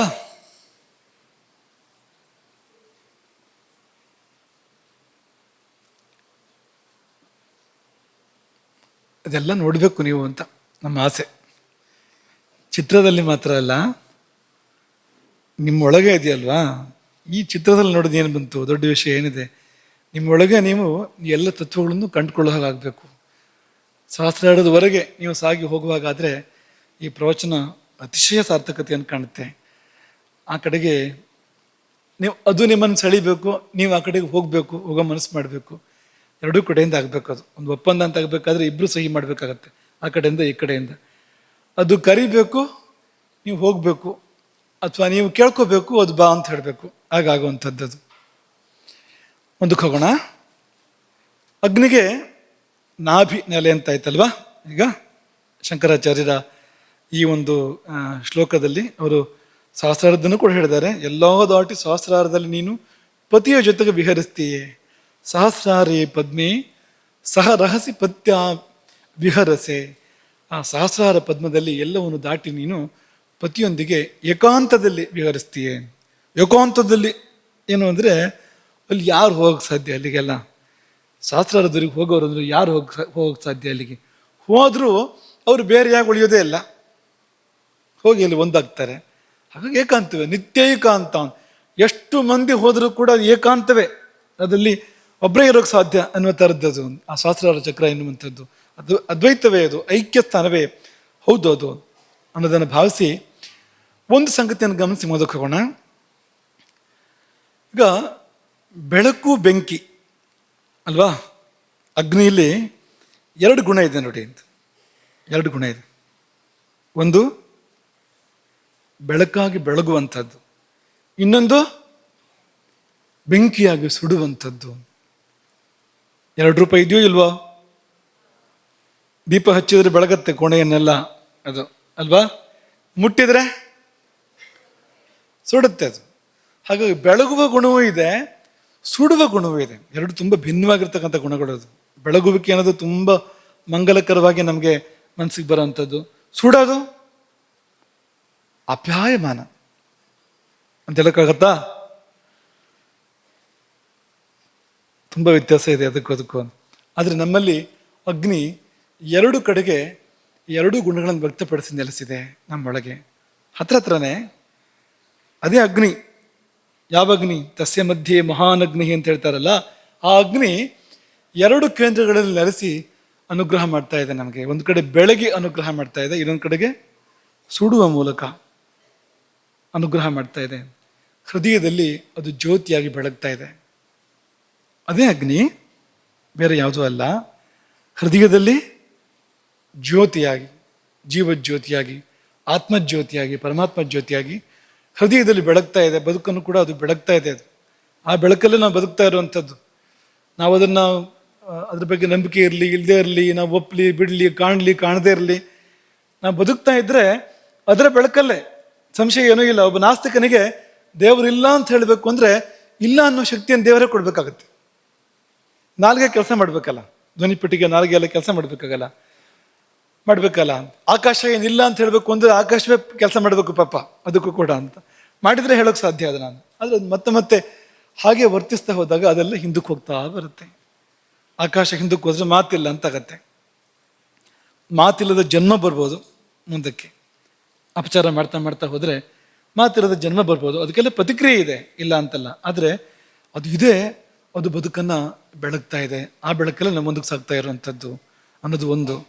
ಅದು ಹೃದಯದಲ್ಲಿ. ನಾಭಿಗೆ ಹೋದರೆ ಅದು ಅಗ್ನಿಯಾಗಿ ನಾವು ಸೇವಿಸಿದ್ದನ್ನೆಲ್ಲ ಜೀರ್ಣ ಮಾಡಿ, ವಿಷವನ್ನು ಪರಿಹಾರ ಮಾಡಿ, ಬೇಡದಿರುವುದನ್ನು ನೂಕಿ ಬೇಕಾದ್ದನ್ನು ದೇಹಕ್ಕೆಲ್ಲ ಒದಗಿಸಿಕೊಡ್ತಾ ಇದೆ. ಹಾಗಾಗಿ ದ್ವಿಪಾತ್ರ, ಎರಡು ಪಾತ್ರದಲ್ಲಿ ಈ ಅಗ್ನಿತತ್ವ ಕೆಲಸ ಮಾಡ್ತಾರೆ. ಅದನ್ನು ಗಮನಿಸ್ಕೋಬೇಕು. ಎರಡೂ ಕೂಡ ಅತ್ಯಂತ ಮುಖ್ಯ. ಹೊಟ್ಟೆ ಮುಖ್ಯವೋ ಹೃದಯ ಮುಖ್ಯವೋ ಅಂದರೆ ಎರಡೂ ಬೇಕು. ಹೊಟ್ಟೆ ಇದ್ದರೆ ಹೃದಯ, ಹೃದಯ ಇದ್ದರೆ ಹೊಟ್ಟೆ. ಇಲ್ಲಿ ಭಾವ ವ್ಯತ್ಯಾಸ ಆದರೆ ಹೃದಯದಲ್ಲಿ ಹೊಟ್ಟೆಲೆಲ್ಲ ಅಯೋಮಯ, ತಳಮಳ ಎಲ್ಲ ರಾಕ್ಷಸರು ಸೇರುತ್ತೆ ಹೋಗಿ ಅದು. ಹಾಗೆ ಇಲ್ಲಿ ದುರಾಹಾರಗಳನ್ನು ಸೇವನೆ ಮಾಡಿದರೆ ಹೊಟ್ಟೆಗೆ ದುರ್ಭಾವಗಳು ಇಲ್ಲಿ ಹುಟ್ಕೊಡುತ್ತೆ ಹೃದಯದಲ್ಲಿ. ಒಂದೋ ಎರಡೋ ಅಂತ ಹೇಳೋದಕ್ಕೆ ಕಷ್ಟ ಅನ್ನೋಷ್ಟರ ಮಟ್ಟಿಗೆ ತುಂಬ ಹೊಂದಾಣಿಕೆ ಇರತಕ್ಕಂಥದ್ದು ಅದೆರಡಕ್ಕೂ. ಒಂದು ಅಗ್ನಿಯ ನೆಲೆ ನಾಭಿ ಅಂತ ಬೇರೆ ಬೇರೆ ಗ್ರಂಥಗಳು ಹೇಳಿದ್ದಾವೆ, ಸ್ವಲ್ಪ ಗಮನಿಸೋಣ. ಬೇಲ ಸಂಹಿತ, ಬೇಲ ಸಂಹಿತಾದಲ್ಲಿ ಶಾರೀರ ಸ್ಥಾನದಲ್ಲಿ ಅವ್ರು ಹೇಳ್ತಾರೆ, ಅದನ್ನು ಬೇರೆ ಭಾಷೆ ಹೇಳ್ತಾರೆ ಅವರು, ನಾಭಿ ಮಧ್ಯೆ ಶರೀರಸ್ಯ ವಿಜ್ಞೇಯಂ ಏನೋ ಸೋಮಮಂಡಲಂ. ನಾಭಿ ಮಧ್ಯೆ ಶರೀರಸ್ಯ ವಿಜ್ಞೇಯಂ ಸೋಮಮಂಡಲಂ. ಗೊಂದಲ ಆಗ್ತಾ ಇದೆಯಾ? ನಾಭಿ ಮಧ್ಯದಲ್ಲಿ ಸೋಮಮಂಡಲ ಇದೆ ಅಂತ ಹೇಳ್ತಾ ಇದ್ದಾರೆ. ತಡೀರಿ ಮುಂದಿದೆ ಇನ್ನು. ಸೋಮಮಂಡಲ ಮಧ್ಯಸ್ಥಂ ವಿದ್ಯಾತ್ ತತ್ ಏನ ಸೂರ್ಯಮಂಡಲಂ. ಸೋಮಮಂಡಲದ ಮಧ್ಯದಲ್ಲಿ ಸೂರ್ಯಮಂಡಲ ಇದೆಯಂತೆ. ಪ್ರದೀಪ ವಚ್ಚಾಪೇಂದ್ರಣಾಂ ತಸ್ಯ ಮಧ್ಯೆ ಹುತಾಶನಃ. ಆ ಸೂರ್ಯಮಂಡಲದ ಮಧ್ಯದಲ್ಲಿ ಅಗ್ನಿ ಇದ್ದಾನೆ. ಇದೆಲ್ಲ ವೈದ್ಯಕೀಯ ವಿಜ್ಞಾನಕ್ಕೆ ಸಿಗುವಂಥ ವಿಷಯಗಳೆಲ್ಲ ಇದು. ಇದು ದೈವಿಕ ವಿಜ್ಞಾನಕ್ಕೆ, ಆಧ್ಯಾತ್ಮಿಕ ವಿಜ್ಞಾನಕ್ಕೆ, ಆ ನೋಟಕ್ಕೆ, ಯೋಗ ದೃಷ್ಟಿಗೆ ಸಿಗುವಂಥ ವಿಷಯಗಳನ್ನು ಅವರಲ್ಲಿ ನಿರೂಪಣೆ ಮಾಡಿರುವಂಥದ್ದು. ಯೋಗ ದೃಷ್ಟಿಯಿಂದ ನೋಡಿದಾಗ ನಾಭಿಯಲ್ಲಿ ಒಂದು ಸೋಮಮಂಡಲ, ಸೋಮಮಂಡಲದ ಒಳಗಡೆ ಒಂದು ಸೂರ್ಯಮಂಡಲ, ಆ ಸೂರ್ಯಮಂಡಲದ ಮಧ್ಯದಲ್ಲಿ ದೀಪದಂತೆ ಬೆಳಗ್ತಾ ಇದ್ದಾನೆ ಅಗ್ನಿ. ಪ್ರದೀಪವಚ್ಚಾಪೇಂದ್ರಣಾಂ ತಸ್ಯ ಮಧ್ಯೆ ಹುತಾಶನಃ. ಇವರು ಕೂಡ ನಾಭಿ, ಅವನೇ ಆಹಾರವನ್ನು ಪಚನ ಮಾಡೋನು. ದೇಹಿನ ಭೋಜನಂ ಭುಕ್ತಂ ನಾನಾ ವ್ಯಂಜನ ಸಂಸ್ಕೃತಂ ಎಲ್ಲ ಪಚನ ಮಾಡೋನು ಅವನೇ ಅಂತ ಅವ್ರು ಹೇಳ್ತಾರೆ ಅಲ್ಲಿ. ಆಯ್ತಾ? ಈಗ ಶರೀರದಲ್ಲಿ ಅಂದರೆ ನಾಭಿಯಲ್ಲಿ ನಿಂತಾಯ್ತು ಇಷ್ಟೊತ್ತು ತನಕ. ಹಾಗಾಗಿಯೇ ಮನುಸ್ಮೃತಿ ಹೇಳುತ್ತೆ, ನಾಭಿಯಿಂದ ಮೇಲೆ ನಾವು ಹೆಚ್ಚು ಪವಿತ್ರ. ಊರ್ಧ್ವಂ ನಾಭೇಹೆ ಮೇಧ್ಯತರಃ ಪುರುಷಃ ಪರಿಕೀರ್ತಿತಃ. ನಾಭಿಯಿಂದ ಮೇಲಕ್ಕೆ ನಾವು ಹೆಚ್ಚು ಪವಿತ್ರ ಅಂದ್ರೆ ಕೆಳಗೆ ಅಪವಿತ್ರ ಅಂತ ಅರ್ಥವಾ? ಅದಲ್ಲ. ಮೇಧ್ಯ ತರಹ ಅಂತ, ಕೆಳಗೂ ಪವಿತ್ರವೇ, ಅದರ ಮೇಲೆ ಹೆಚ್ಚು ಪವಿತ್ರ. ಯಾಕೆಂದ್ರೆ ಅಗ್ನಿ ಇದೆಯಲ್ಲ, ನಾಭಿಯಲ್ಲಿ ಅಗ್ನಿ ಇದೆ. ಅಗ್ನಿಯ ಸ್ವಭಾವ ಏನು? ಮೇಲ್ಮುಖವಾಗಿ ಜ್ವಾಲಗಳನ್ನು ಚಾಚುತ್ತೆ ಅದು. ಹಾಗಾಗಿ ಮೇಲೆ ಹೆಚ್ಚು ಶುದ್ಧ ಆಗುತ್ತೆ. ಅದರಿಂದಾಗಿ ಕೆಳಗೆ ಅಪವಿತ್ರ ಅಲ್ಲ. ಯಾಕೆಂದ್ರೆ ಕೆಳಗೂ ಜ್ವಾಲಗಳನ್ನು ಚಾಚುತ್ತೆ ಅದು ಈ ಅಗ್ನಿ. ವಿಶ್ವಾರ್ಚಿಹಿ ವಿಶ್ವತೋ ಮುಖ ಬಂದಿತ್ತಲ್ವ ಮೊನ್ನೆ ನಾರಾಯಣ ಸೂಕ್ತದ್ದು. ತಿರ್ಯಗೂರ್ಧ್ವಂ ಅಧಶ್ಚೈವ. ಊರ್ಧ್ವಂ ತಿರ್ಯಕ್ ಅಧಶ್ಚೈವ ರಶ್ಮಯಸ್ತಸ್ಯ ಸಂತತ. ವ್ಯಾಪ್ತಿ ಇದೆ ಎಲ್ಲ ಕಡೆಗೂ, ವ್ಯಾಪ್ತಿ ಇಲ್ಲ ಅಂತಲ್ಲ. ಹಾಗಾಗಿ ಕೆಳಗಡೆ ಅಪವಿತ್ರ ಅಂತಲ್ಲ, ಆದರೆ ಮೇಲೆ ಹೆಚ್ಚು ಪವಿತ್ರ. ಯಾಕೆಂದ್ರೆ ಪ್ರಸಿದ್ಧ ಮೂರ್ಧ್ವಜ್ವಲನಂ ಹವಿರ್ಭುಜ. ಹೆಚ್ಚು ಮೇಲ್ಮುಖವಾದ ವ್ಯಾಪ್ತಿ ಅಗ್ನಿಗಿರುವಂಥದ್ದು. ಹಾಗಾಗಿ ಮೇಲೆ ಹೆಚ್ಚು ಪವಿತ್ರ. ನೀವು ಪವಿತ್ರ ಕಾರ್ಯಗಳನ್ನು ಮಾಡುವಾಗ ಕಾಲು ಎಲ್ಲ ಮುಟ್ಕೋಬಾರದು ಅಂತ ಕ್ರಮ ಅಂತ. ಈ ಮಡಿಯಲ್ಲಿದ್ದಾಗ ಅಥವಾ ಗುರು ಹಿರಿಯರ ಪಕ್ಕ ಇದ್ದಾಗ ಕೈ ಕಟ್ಕೊಂಡಿರಬೇಕು ಅನ್ನೋ ಕ್ರಮ ಇರ್ತಿತ್ತು ನೋಡಿ. ಯಾಕೆ ಕೈ ಕಟ್ಕೊಂಡಿರೋದು? ಅಂದರೆ ಪವಿತ್ರವಾಗಿರಬೇಕು ಅಂತ. ನಮ್ಮ ದೇಹದಲ್ಲಿಯೇ ಯಾವುದು ಕಡಿಮೆ ಪವಿತ್ರವೋ ಅದನ್ನೆಲ್ಲ ಮುಟ್ಕೋಬಾರದು. ಕೆಲವರಿಗೆ ಈ ಮಂಡಿ ಇದೆಯಲ್ಲ, ಇದು ನಿಂಗೆ ಸವತಾ ಕೂತಿರ್ತಾರೆ ಮಂಡಿಯನ್ನು. ಮಂಡಿ ಸೇವೆ ಮಾಡ್ತಾ ಇರ್ತಾರೆ. ಅದರ ಫಲ ಏನಂದ್ರೆ ವಾತೋದ್ರೇಕ. ಅದೊಂದು ವಾತದ ಕೇಂದ್ರ. ಅದು ಸಂಧಿಗಳೆಲ್ಲ ವಾತದ ಕೇಂದ್ರಗಳು.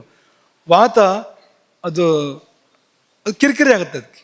ಅದು ಸುಮ್ಮನೆ ಹಾಗೆ ಪದೇ ಪದೇ ಮುಡ್ತಾ ಇದ್ರೆ ಬಂದು ಎರಡು ಕೊಡುತ್ತೆ ಅದು ಅಂತ, ಎದ್ದು ಬಂದು ಅಂತ ನೋವು ಪ್ರಾರಂಭ ಆಗತ್ತೆ ಅಲ್ಲಿ ಇಲ್ಲಿ. ವಾತ ಅಂದ್ರೇನು? ನೋವು ಅಂತ. ಪಿತ್ತ ಅಂದ್ರೇನು? ಉರಿ ಅಂತ. ಶ್ಲೇಷ್ಮ ಅಥವಾ ಕಫ ಅಂದ್ರೇನು? ತುರ್ಸತ್ತೆ. ಅಲ್ಲಿಂದ ಬರೋದು ಅದು ಅಂತ, ಕಫದಿಂದ ಬರೋದು ಅಂತ. ತುಂಬ ಸುಲಭವಾಗಿ ಇದನ್ನು ಗುರ್ಸೋಕ್ಕೆ ಗಮನಿಸೋಕ್ಕೆ ಸಾಧ್ಯ ಇದೆ ನಮ್ಮ ಶರೀರದಲ್ಲಿ ವಾತಪಿತ್ತ ಕಫಗಳನ್ನು. ಅದು ಕಾಣದೇ ಇದ್ರೂ ಕೂಡ ಅದ್ರ ಪರಿಣಾಮ ಕಾಣಿಸುತ್ತೆ, ತನ್ನಿದೇನಂತ ಅದು ತೋರಿಸ್ತಾ ಇರುತ್ತೆ. ಹಾಗೆ ಈ ಕೈ ಕಟ್ಕೊಳ್ಳೋ ಕ್ರಮ ಯಾಕೆ ಬಂತು ಅಂದರೆ ಕೆಳಗೆ ಮುಟ್ಕೋಬಾರ್ದು ಆದಷ್ಟು ಅನ್ನೋ ಕಾರಣಕ್ಕೆ ಕೈ ಕಟ್ಕೊಳ್ಳೋ ಕ್ರಮ ಬಂದಿರತಕ್ಕಂಥದ್ದು. ಅದನ್ನು ಎಷ್ಟು ಸಾಧ್ಯವೋ ಅಷ್ಟು ಪಾಲನೆ ಮಾಡಬೇಕು. ಕೆಲವರಂತೂ ಪಾದ ಸವರ್ತಾ ಇರ್ತಾರೆ. ಈಗೀಗ ಪಾದ ಸವರ್ತಾ ಇದ್ದರೆ ತಮಗುಣವೇ ಜಾಗೃತ ಆಗುವಂಥದ್ದು. ಅತ್ಯಂತ ಕೆಳಗಿನ ಏನಿದೆ ಅಲ್ಲಿ ಅತಲ ವಿತರ ಸುತಲ ತಲಾತಲ ಅಂತ ಅಂದಾಗ ಕೊನೆಯದು ಬರುತ್ತೆ ಆ ಜಾಗದಲ್ಲಿ ಅಂತ. ಸವರ್ತಾ ಇದ್ದಾಗ ಪಾತಾಲ ನಾ ಬರ್ಲ ಬಂದೆ ಅಂತ ಎದ್ದು ಬರಕ್ಕೆ ಶುರು ಮಾಡುತ್ತೆ. ಇಡೀ ಮೈಗೆ ಪಾತಾಲವೇ ಆವರಿಸ್ಕೊಳ್ತಾರ ಆಗುತ್ತೆ ಅಂತ. ಹಾಗಾಗಿ ನಮ್ಮ ಪಾದ ಸೇವೆ ಮಾಡ್ಕೋಬಾರದು, ಗುರು ಹಿರಿಯರ ಪಾದ ಸೇವೆ ಮಾಡಬೇಕು ಹೊರತು ಸ್ವಂತ ಪಾದ ಸೇವೆಯನ್ನು ಯಾವತ್ತಿಗೂ ಮಾಡ್ಕೋಬಾರದು. ಮಾಡಿದ್ರೆ ಕೈ ತುಳ್ಕೊಳ್ಬೇಕು. ಯಾಕೆಂದ್ರೆ ತಾಮಸ ಅದು ಬೇಕು, ಅದು ನಿಂದ್ಯ ತುಚ್ಛ ಹೀನ ಹಾಗೆಲ್ಲ ಅಲ್ಲ, ಬೇಕು ಅದು. ಆದರೆ ನೀವು ಸಾತ್ವಿಕ ಕಾರ್ಯಕ್ಕೆ ಹೊರಡಬೇಕಾದ್ರೆ ಆ ತಾಮಸವನ್ನು ಕಳ್ಕೊಂಡು ಮುಂದಕ್ಕೆ ಹೋಗ್ಬೇಕಾಗುತ್ತೆ ಅನ್ನೋದು ಗಮನದಲ್ಲಿಟ್ಕೋಬೇಕು. ಆಗಲಿ, ಈಗ ವಿಳಾಸ ಸಿಕ್ಕಿದೆ ಅಗ್ನಿಯದ್ದು, ನಾಭಿ ಅಂತಾಯ್ತು ಅಗ್ನಿ ವಿಳಾಸ. ನಾಭಿಲಿ ಎಲ್ಲಿ? ಅಲ್ಲೆಲ್ಲಿ ಗೋಕರ್ಣ ಅಂತ ಗೊತ್ತಾಯ್ತು, ಗೋಕರ್ಣದಲ್ಲಿ ಎಲ್ಲಿ ಅಂತ ಕೇಳಿದ ಹಾಗೆ ನಾಭಿ ಅಂತ ಗೊತ್ತಾಯ್ತು, ನಾಭಿಲಿ ಎಲ್ಲಿ ಅಂತ ಕೇಳಿದ್ರೆ ಅದಕ್ಕೆ ಅಷ್ಟಾಂಗ ಹೃದಯ ಏನು ಹೇಳುತ್ತೆ ಅಂದರೆ ವಾಮಪಾರ್ಶ್ವಾಶ್ರಿತಂ ನಾಭೀಹಿ.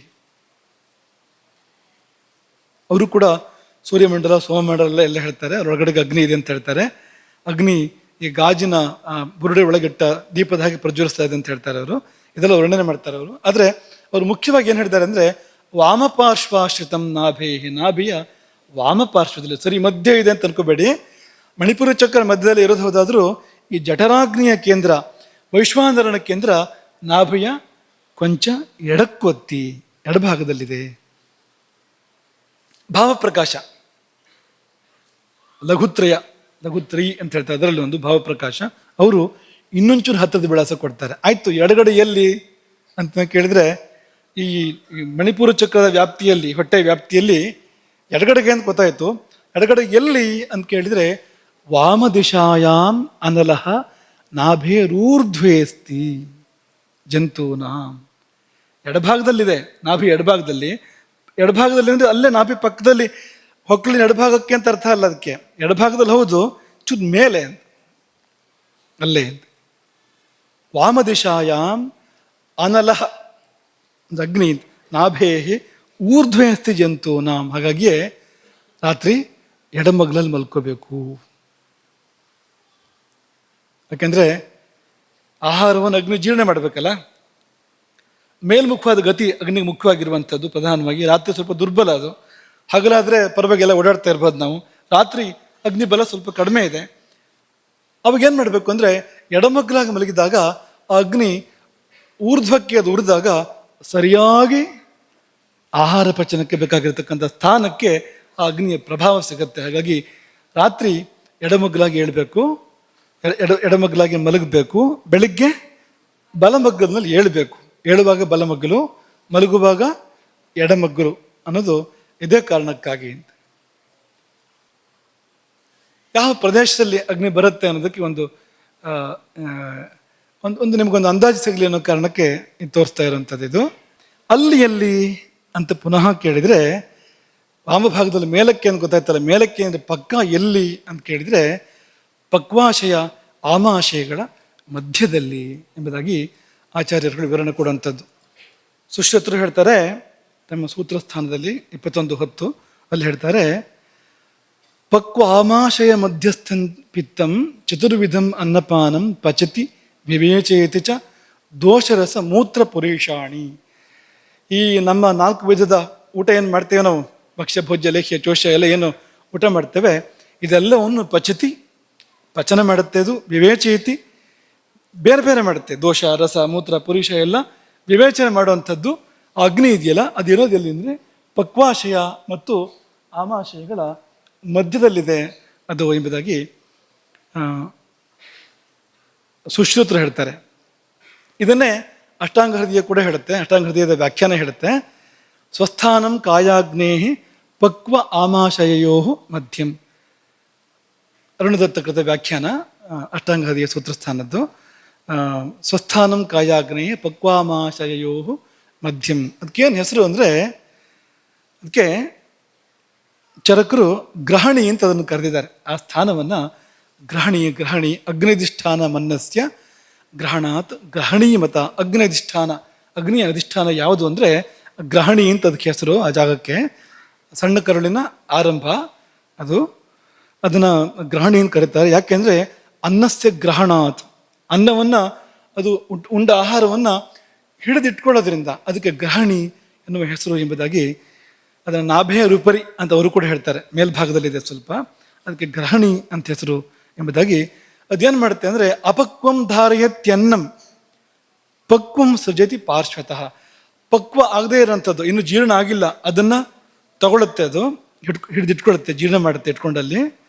ಜೀರ್ಣ ಆದಮೇಲೆ ಬದಿಯಿಂದ ಅದನ್ನು ಹೊರಗೆ ಹಾಕತ್ತೆ, ಒಂದು ಬದಿಯಿಂದ ಎಡಭಾಗದಿಂದ ಅದನ್ನು ಹೊರಗೆ ಹಾಕತ್ತೆ. ಅದು ದುರ್ಬಲ ಆದರೆ, ಒಂದು ಅಗ್ನಿ ದುರ್ಬಲ ಆದರೆ ಜೀರ್ಣ ಮಾಡ್ದೇನೆ ಹೊರಗೆ ಹಾಕ್ಬಿಡುತ್ತೆ. ಅದಂದ್ರೆ ಜೀರ್ಣ ಮಾಡೋ ಕೆಲಸನೇ ಮಾಡದೆ ಸರಿಯಾಗಿ ಹೊರಗೆ ಹಾಕೋಕೆ ಶುರು ಮಾಡುತ್ತು. ಆಮಮೇವ ವಿಮುಂಚತಿ ಅಂತ ಆಯಿತು ಅಂದರೆ ಅಲ್ಲಿಂದ ಎಲ್ಲ ಸಮಸ್ಯೆಗಳ ಆರಂಭ. ಹಾಗಾಗಿ ಇದು ಗ್ರಹಣಿ ಅನ್ನೋದು ಚರ್ಚೆಗಳಿದೆ, ಇಲ್ಲೂ ಕೂಡ ಇದು ಮುಗೀತು ಅಂತಲ್ಲ, ಚರ್ಚೆಗಳಿದೆ. ಆದರೆ ಒಂದು ಅಭಿಪ್ರಾಯ ಏನಂದರೆ ಈ ಗ್ರಹಣಿ ಅನ್ನೋದೇ ಅಗ್ನಿಯಾಶ್ರಯ, ಅಗ್ನಿ ಅಧಿಷ್ಠಾನ, ನಿರ್ದಿಷ್ಟವಾಗಿರ್ತಕ್ಕಂಥ ಅಂಗ ಅದೇ. ಶಾರ್ಂಗಧರ ಸಂಹಿತ ಅಲ್ಲಿ ಕೂಡ ಅದನ್ನು ಹೇಳಿದ್ದಾರೆ. ಶ್ಲೇಷ್ಮಾಶಯ ಸ್ಯಾದ್ ಉರಸಿ, ಎದೆಯಲ್ಲಿ ಶ್ಲೇಷ್ಮಾಶಯ ಇದೆ, ಕೆಳಗೆ ಆಮಾಶಯ ಇದೆ. ಆ ಆಮಾಶಯಕ್ಕಿಂತ ಮೇಲಕ್ಕೆ ಊರ್ಧ್ವಂ ಅಗ್ನ್ಯಾಶಯ, ಅಲ್ಲೇ ಮೇಲಕ್ಕೆ ಅಗ್ನ್ಯಾಶಯ ಅಗ್ನಿಕೇಂದ್ರ ಇದೆ. ನಾಭೇರ್ ವಾಮಭಾಗೆ, ನಾಭಿಯಿಂದ ಎಡಕ್ಕೊತ್ತಿ ಈ ಅಂಗಗಳಿದೆ ಅನ್ನೋದನ್ನು ಅವರು ಕೂಡ ಹೇಳಿದ್ದಾರೆ. ಶಾರ್ಂಗಧರ ಸಮಿತಿಯಲ್ಲಿ ಕೂಡ ಅದೇ ರೀತಿಯಲ್ಲೇ ಇದನ್ನು ಹೇಳಿದ್ದಾರೆ. ಇನ್ನು ಆಧುನಿಕ ವಿಜ್ಞಾನ ಗಮನಿಸಿದ್ರೆ ಸಾಕ್ಬಿಡು. ಆಧುನಿಕ ವಿಜ್ಞಾನ ಗಮನಿಸಿದ್ರೆ ಅವರು ಕ್ರೂಬು ಕೇಳಿದರೆ, ಕೃತ್ರಿಮ ಬುದ್ಧಿಮತ್ತೆ ಕೇಳಿದರೆ ಇದು ಸಂಪೂರ್ಣ ಸರಿ ಹೊಂದುತ್ತೆ ಆಧುನಿಕ ವಿಜ್ಞಾನದ ಚಿಂತನೆಗಳಿಗೂ ಕೂಡ ಅಂತ ಅದು ಹೇಳುತ್ತೆ. ಡಿಯೋಡಿನಮ್ ಅದೊಂದು ಅಂಗ, ಅದನ್ನು ನಾವು ಇಲ್ಲಿ ಗ್ರಹಣಿ ಅಂತ ಇವರು ಕರಿತಾ ಇರ್ತಕ್ಕಂಥದ್ದು. ಅದೇನು ಹೇಳುತ್ತೆ ಅಂದರೆ ಇದು ನಿಖರವಾಗಿ ಡಿಯೋಡಿನಮ್ ಮತ್ತು ಸಣ್ಣ ಕರಳಿನ ಆರಂಭಿಕ ಭಾಗವನ್ನು ಸೂಚಿಸುತ್ತದೆ. ಇಲ್ಲಿಯೇ ಪಿತ್ತಕೋಶದಿಂದ ಬರುವ ಪಿತ್ತರಸ ಮತ್ತು ಮೇದೋಜೀರಕ ಗ್ರಂಥಿಯ ರಸಗಳು ಸೇರಿ ಜೀರ್ಣಕ್ರಿಯೆಯು ತೀವ್ರಗೊಳ್ಳುತ್ತದೆ. ಜೀರ್ಣಕ್ರಿಯೆಯು ತೀವ್ರಗೊಳ್ಳುವ ಸ್ಥಾನ ಯಾವುದು ಅಂದರೆ ಅದನ್ನೇ ನಾವು ಅಗ್ನಿ ಸ್ಥಾನ ಅಂತ ಯಾವುದನ್ನು ಆಯುರ್ವೇದ ಹೇಳ್ತಾ ಇದೆ, ಅದೇ ಸ್ಥಾನವನ್ನು ಆಧುನಿಕ ವಿಜ್ಞಾನ, ಆಧುನಿಕ ವೈದ್ಯಕೀಯ ವಿಜ್ಞಾನ ಕೂಡ ಅಗ್ನಿಯಕ್ಕೆ ಅಂದರೆ ಜೀರ್ಣದ ಮುಖ್ಯ ಕೇಂದ್ರ ಅಂತ ಹೇಳ್ತಾ ಇದೆ. ಅದನ್ನು ಆಯುರ್ವೇದವು ಅಗ್ನಿಯ ಸ್ಥಾನವೆಂದು ಕರೆದ ಜಾಗವೇ ಜೀರ್ಣಕ್ರಿಯೆಯ ಮುಖ್ಯ ಕೇಂದ್ರವಾಗಿದೆ ಎಂಬುದಾಗಿ ಆಧುನಿಕ ವಿಜ್ಞಾನವು ಕೂಡ ಹೇಳ್ತಾ ಇದೆ. ಅಂದರೆ ಇದನ್ನು ಯಾಕೆ ಹೇಳಿದು ಅಂದರೆ ಅವ್ರು ನೋಡಿದ್ದು ದಿವ್ಯ ದೃಷ್ಟಿಯಿಂದ, ಅವರು ಹೊಟ್ಟೆ ಕೊಯ್ದು ನೋಡಿದ್ದಾರೆ ಅಂತಿಲ್ಲ, ಏನು ದಿವ್ಯ ದೃಷ್ಟಿಯಿಂದ ಅವರು ಹೆಚ್ಚಿನ ಅಂಶಗಳನ್ನು ಕೂಡ ಗುರುತಿರ್ತಕ್ಕಂಥದ್ದು. ಆದರೆ ನಿಮ್ಗೆ ಅನಿಸ್ಬೋದು ಇದು ಹೊಕ್ಕಳಲ್ಲ ಇದ್ರೆ ಚೆನ್ನಾಗಿರ್ತಿತ್ತಲ್ಲ, ಇದು ನಾಭಿ ಮಧ್ಯದಲ್ಲಿ ಮಣಿಪುರ ಚಕ್ರದ ಮಧ್ಯದಲ್ಲಿ ರಾಜನಾಗಿ ಇದ್ರೆ ಚೆನ್ನಾಗಿರ್ತಿತ್ತಲ್ಲ, ಅದು ಬಿಟ್ಟು ಒಂದು ಬದಿಗೆ ಮೇಲೆ ಎಲ್ಲ ಯಾಕೆ ಹೋಗ್ಬೇಕು ಇದು ಅಂತಂದ್ರೆ ಅಲ್ಲಿ ಅಂದರೆ ಕಾರ್ಯ ಕೇಂದ್ರ ಅದು ಅಂತ, ಮುಖ್ಯವಾದ ಚಟುವಟಿಕೆ ಅಲ್ಲಿ ನಡೀತಾ ಇದೆ. ಹಾಗೆ ಅಲ್ಲಿ ಅದರ ವಿಶೇಷ ಸಾನ್ನಿಧ್ಯ ಇರಲೇಬೇಕು ಅಂತ ಆ ಕಾರಣಕ್ಕೋಸ್ಕರವಾಗಿ ಅಗ್ನಿಯ ಕೇಂದ್ರ ಅಲ್ಲಿದೆ ಎಂಬುದಾಗಿ ಬಲ್ಲವರು ಈ ರೀತಿಯಲ್ಲಿ ನಿರೂಪಣೆ ಮಾಡಿದ್ದಾರೆ. ವಿಜ್ಞಾನವು ಕೂಡ ಅದನ್ನು ಒಪ್ತಾ ಇದೆ. ಇದು ಅಗ್ನಿಯ ನೆರೆ, ಅಗ್ನಿಯ ಸ್ಥಾನ. ಇದನ್ನು ನಾವು ಭಾವಿಸಿದಾಗ ಅಲ್ಲಿದೆಯಲ್ಲಪ್ಪ ಅಂತ ಅಂದ್ಕೊಂಡು ಒಂದು ಭಾವಿಸಿದಾಗ ಆ ಭಾವ ಅದಕ್ಕೆ ತುಂಬ ಪುಷ್ಟಿ ಕೊಡುವಂಥದ್ದು. ನಾಭಿಚಕ್ರ ಅಂದರೆ ಬಂತು ಅಗ್ನಿಯ ಸ್ಥಾನ. ಹಾಗಾಗಿ ಈ ಅಜೀರ್ಣ ಆದಾಗೆಲ್ಲ ಈ ಹೊಟ್ಟೆಯನ್ನು 48 ಸರ್ತಿ ಈ ಹೊಕ್ಕಳನ್ನು ಸುತ್ತುವಂಥದ್ದು, ಅದು ತುಪ್ಪವನ್ನು ಮುಟ್ಟಿ ತುಪ್ಪದಿಂದ 48 ಬಾರಿ ಸುತ್ತುವಂಥದ್ದು, ಹೀಗೆಲ್ಲ ಮಾಡೋದು ಯಾಕೆ ಅಂದರೆ ವಿಜ್ಞಾನ ದೃಷ್ಟಿಯಿಂದ ಅದಕ್ಕೇನು ಏನಪ್ಪ ಹೊಟ್ಟೆ ಹೊರಗಡೆಯಿಂದ ಸುತ್ತಿರಿ ಏನಾಗುತ್ತೆ ಅಂತ ವಿಜ್ಞಾನ ಕೇಳುತ್ತೆ. ಯಾಕೆಂದ್ರೆ ಅಲ್ಲಿವರೆಗೂ ವಿಜ್ಞಾನ ತಲುಪಿಲ್ಲ ಇನ್ನು. ಆದರೆ ಅಗ್ನಿ ಕೇಂದ್ರ ಅದು, ಅಗ್ನಿ ಕೇಂದ್ರವನ್ನು ಮತ್ತೆ ಮತ್ತೆ ಮಾಡುವ ಸ್ಪರ್ಶ ಎಬ್ಬಿಸುತ್ತೆ, ಅಗ್ನಿಯನ್ನು ಜಾಗೃತಗೊಳಿಸುತ್ತೆ. ಆಗ ಅಜೀರ್ಣದ ದೋಷವನ್ನು ಅದು ದೂರ ಮಾಡಿಕೊಂಡು ಅಗ್ನಿ ಪ್ರಜ್ವಲಿತ ಆಗೋದಕ್ಕೆ ಸಾಧ್ಯ ಅನ್ನೋ ಕಾರಣಕ್ಕೆ ಅದನ್ನು ಹೇಳಿರೋಂಥದ್ದು. ಆದರೆ ಇನ್ನೂ ನಿರ್ದಿಷ್ಟವಾಗಿ ಕೇಳೋದಾದರೆ ಪಕ್ಕ ಈ ಜಠರಾಗ್ನಿ ಎಲ್ಲಿದ್ದಾನೆ, ಅಗ್ನಿ ವ್ಯಾಪ್ತಿ ಇಡೀ ಶರೀರದಲ್ಲಿದೆ. ಪಕ್ಕ ಕೇಳೋದಾದರೆ ನಾಭೇರ್ ಊರ್ಧ್ವಂ, ನಾಭಿಗಿಂತ ಮೇಲಕ್ಕೆ ಕೊಂಚ ಎಡಕ್ಕೊತ್ತಿ ಪಕ್ವಾಶಯ ಆಮಾಶಯಗಳ ಮಧ್ಯದಲ್ಲಿ ಅಗ್ನಿಯಾಶಯ ಎಂದು ಕರೆಯಲ್ಪಡ್ತಕ್ಕಂಥ ಅಥವಾ ಗ್ರಹಣಿ ಎಂದು ಕರೆಯಲ್ಪಡ್ತಕ್ಕಂಥ ಒಂದು ಸ್ಥಾನ, ಅದು ಅಗ್ನಿಯ ನಿರ್ದಿಷ್ಟವಾಗಿರ್ತಕ್ಕಂಥ ಕೇಂದ್ರ. ನಿಮಗೀಗ ನಾವು ಮನೆ ವಿಳಾಸ ಕೂಡ ಕೊಟ್ಟಾಗಾಯಿತು ಅಂತ, ಇಂಥ ಊರು, ಇಂಥ ಕೇರಿ, ಇಂಥ ರಸ್ತೆ, ಇಂತಿಷ್ಟನೇ ಮನೆ ಅನ್ನೋರಿಗೂ ಕೊಟ್ಟಾಗಾಯಿತು. ಹಾಗಾಗಿ ಅಂಥ ಅಗ್ನಿಯನ್ನು ಭಾವಿಸಿ ಅಗ್ನಿಯ ಪೂರ್ಣ ಅನುಗ್ರಹವನ್ನು ನಾವು ಪಡ್ಕೊಳ್ಳೋಣ. ಯಾಕೆಂದರೆ ಎಲ್ಲಿದೆ ಅಂತಲೇ ಗೊತ್ತಿಲ್ಲದೆ ಯಾವ ಕಡೆ ತಿರುಗಿ ಕೈ ಮುಗಿಬೇಕು ಅಂತ ಬೇಕಲ್ಲ. ಆಂಜನೇಯ ತನ್ನ ಕಾರ್ಯವನ್ನು ಮಾಡಿ, ಲಂಕೆಯಲ್ಲಿ ತನ್ನ ಕಾರ್ಯವನ್ನು ಮಾಡಿ ಸೀತೆಯನ್ನು ಸೀತೆಯ ಇರುವನ್ನು ಪತ್ತೆ ಹಚ್ಚಿ ರಾಮನ ಬಳಿ ಬರ್ತಾನಲ್ಲ, ಅದಕ್ಕಿಂತ ಮುಂಚೆ ವಾನರರ ಬಳಿ ಕೂಡ ಅವನು ಬರ್ತಾನೆ. ವಾನರರ ಮುಂದೆ ಕಥೆ ಪೂರ್ತಿ ಹೇಳ್ತಾನೆ. ರಾಮನಲ್ಲಿ ಕೂಡ ಕಥೆಯೆಲ್ಲ ಹೇಳ್ತಾನೆ. ಆ ಹೇಳುವ ಸಮಯದಲ್ಲಿ ಪ್ರಣಮ್ಯ ದೇವಿ ಸೀತಾಯಿ ತಾಂ ದಿಶಂ ಪ್ರತಿ ಅಂತ, ಸೀತೆ ಯಾವ ಕಡೆ ಇದ್ದಾಳೋ ಆ ಕಡೆ ತಿರುಗಿ ಕೈ ಮುಗಿದ್ನ ಅಂತ ಹನುಮಂತ. ಸೀತಾಯೈ ತಾಂ ದಿಶಂ ಪ್ರತಿ, ಯಾವ ದಿಕ್ಕಿನಲ್ಲಿ ಅವನು ಇರುವಲ್ಲಿಂದ ಸೀತೆ ಯಾವ ದಿಕ್ಕಿನಲ್ಲಿದ್ದಾಳೋ ಆ ದಿಕ್ಕಿಗೆ ತಿರುಗಿ ಕೈ ಮುಗಿದ ಕತೆ ಹೇಳೋಕ್ಕಿಂತ ಮುಂಚೆ ಅಂತ. ಹಾಗೆ ನಾವು ಭಾವಿಸ್ಬೇಕಾದ್ರೆ ಆ ಸ್ಥಾನ, ಕಾಶಿ ಯಾವ ಕಡೆ ಇದೆ ಆ ಕಡೆ ತಿರುಗಿ ಕೈ ಮುಗಿಯುವಂಥದ್ದು, ಅಯೋಧ್ಯೆ ಯಾವ ಕಡೆಗಿದೆ ಆ ಕಡೆ ತಿರುಗಿ ಕೈ ಮುಗಿಯುವಂಥದ್ದು, ರಾಮೇಶ್ವರ ಯಾವ ಕಡೆ ಇದೆ ಆ ಕಡೆ ತಿರುಗಿ ಕೈ ಮುಗಿಯುವಂಥದ್ದು. ಹಾಗೆ ಅಗ್ನಿಯ ಸ್ಥಾನವನ್ನು ಭಾವಿಸುವಾಗ ನಮಗೂ ಅಗ್ನಿಗೂ ಒಂದು ಸಂಬಂಧ ಏರ್ಪಡೋಕೆ ಸಾಧ್ಯ ಇದೆ. ಅದು ಏರ್ಪಟ್ಟ ಮಾತ್ರಕ್ಕೆ ನಮಗೆ ಅತಿಶಯವಾದ ಶುಭ ಏರ್ಪಡೋದಕ್ಕೆ ಸಾಧ್ಯ ಇದೆ. ಇದಿಷ್ಟು ಅಗ್ನಿಯ ನೆಲೆ, ಅಗ್ನಿ ರಾಜ್ಯ. ಇನ್ನು ಮುಂದಕ್ಕೆ ಅಗ್ನಿಯ ಅವಸ್ಥೆಗಳನ್ನು ವಿವೇಚನೆ ಮಾಡೋಣ. ನಾಳೆಯ ಪ್ರವಚನದಲ್ಲಿ ಅಗ್ನಿ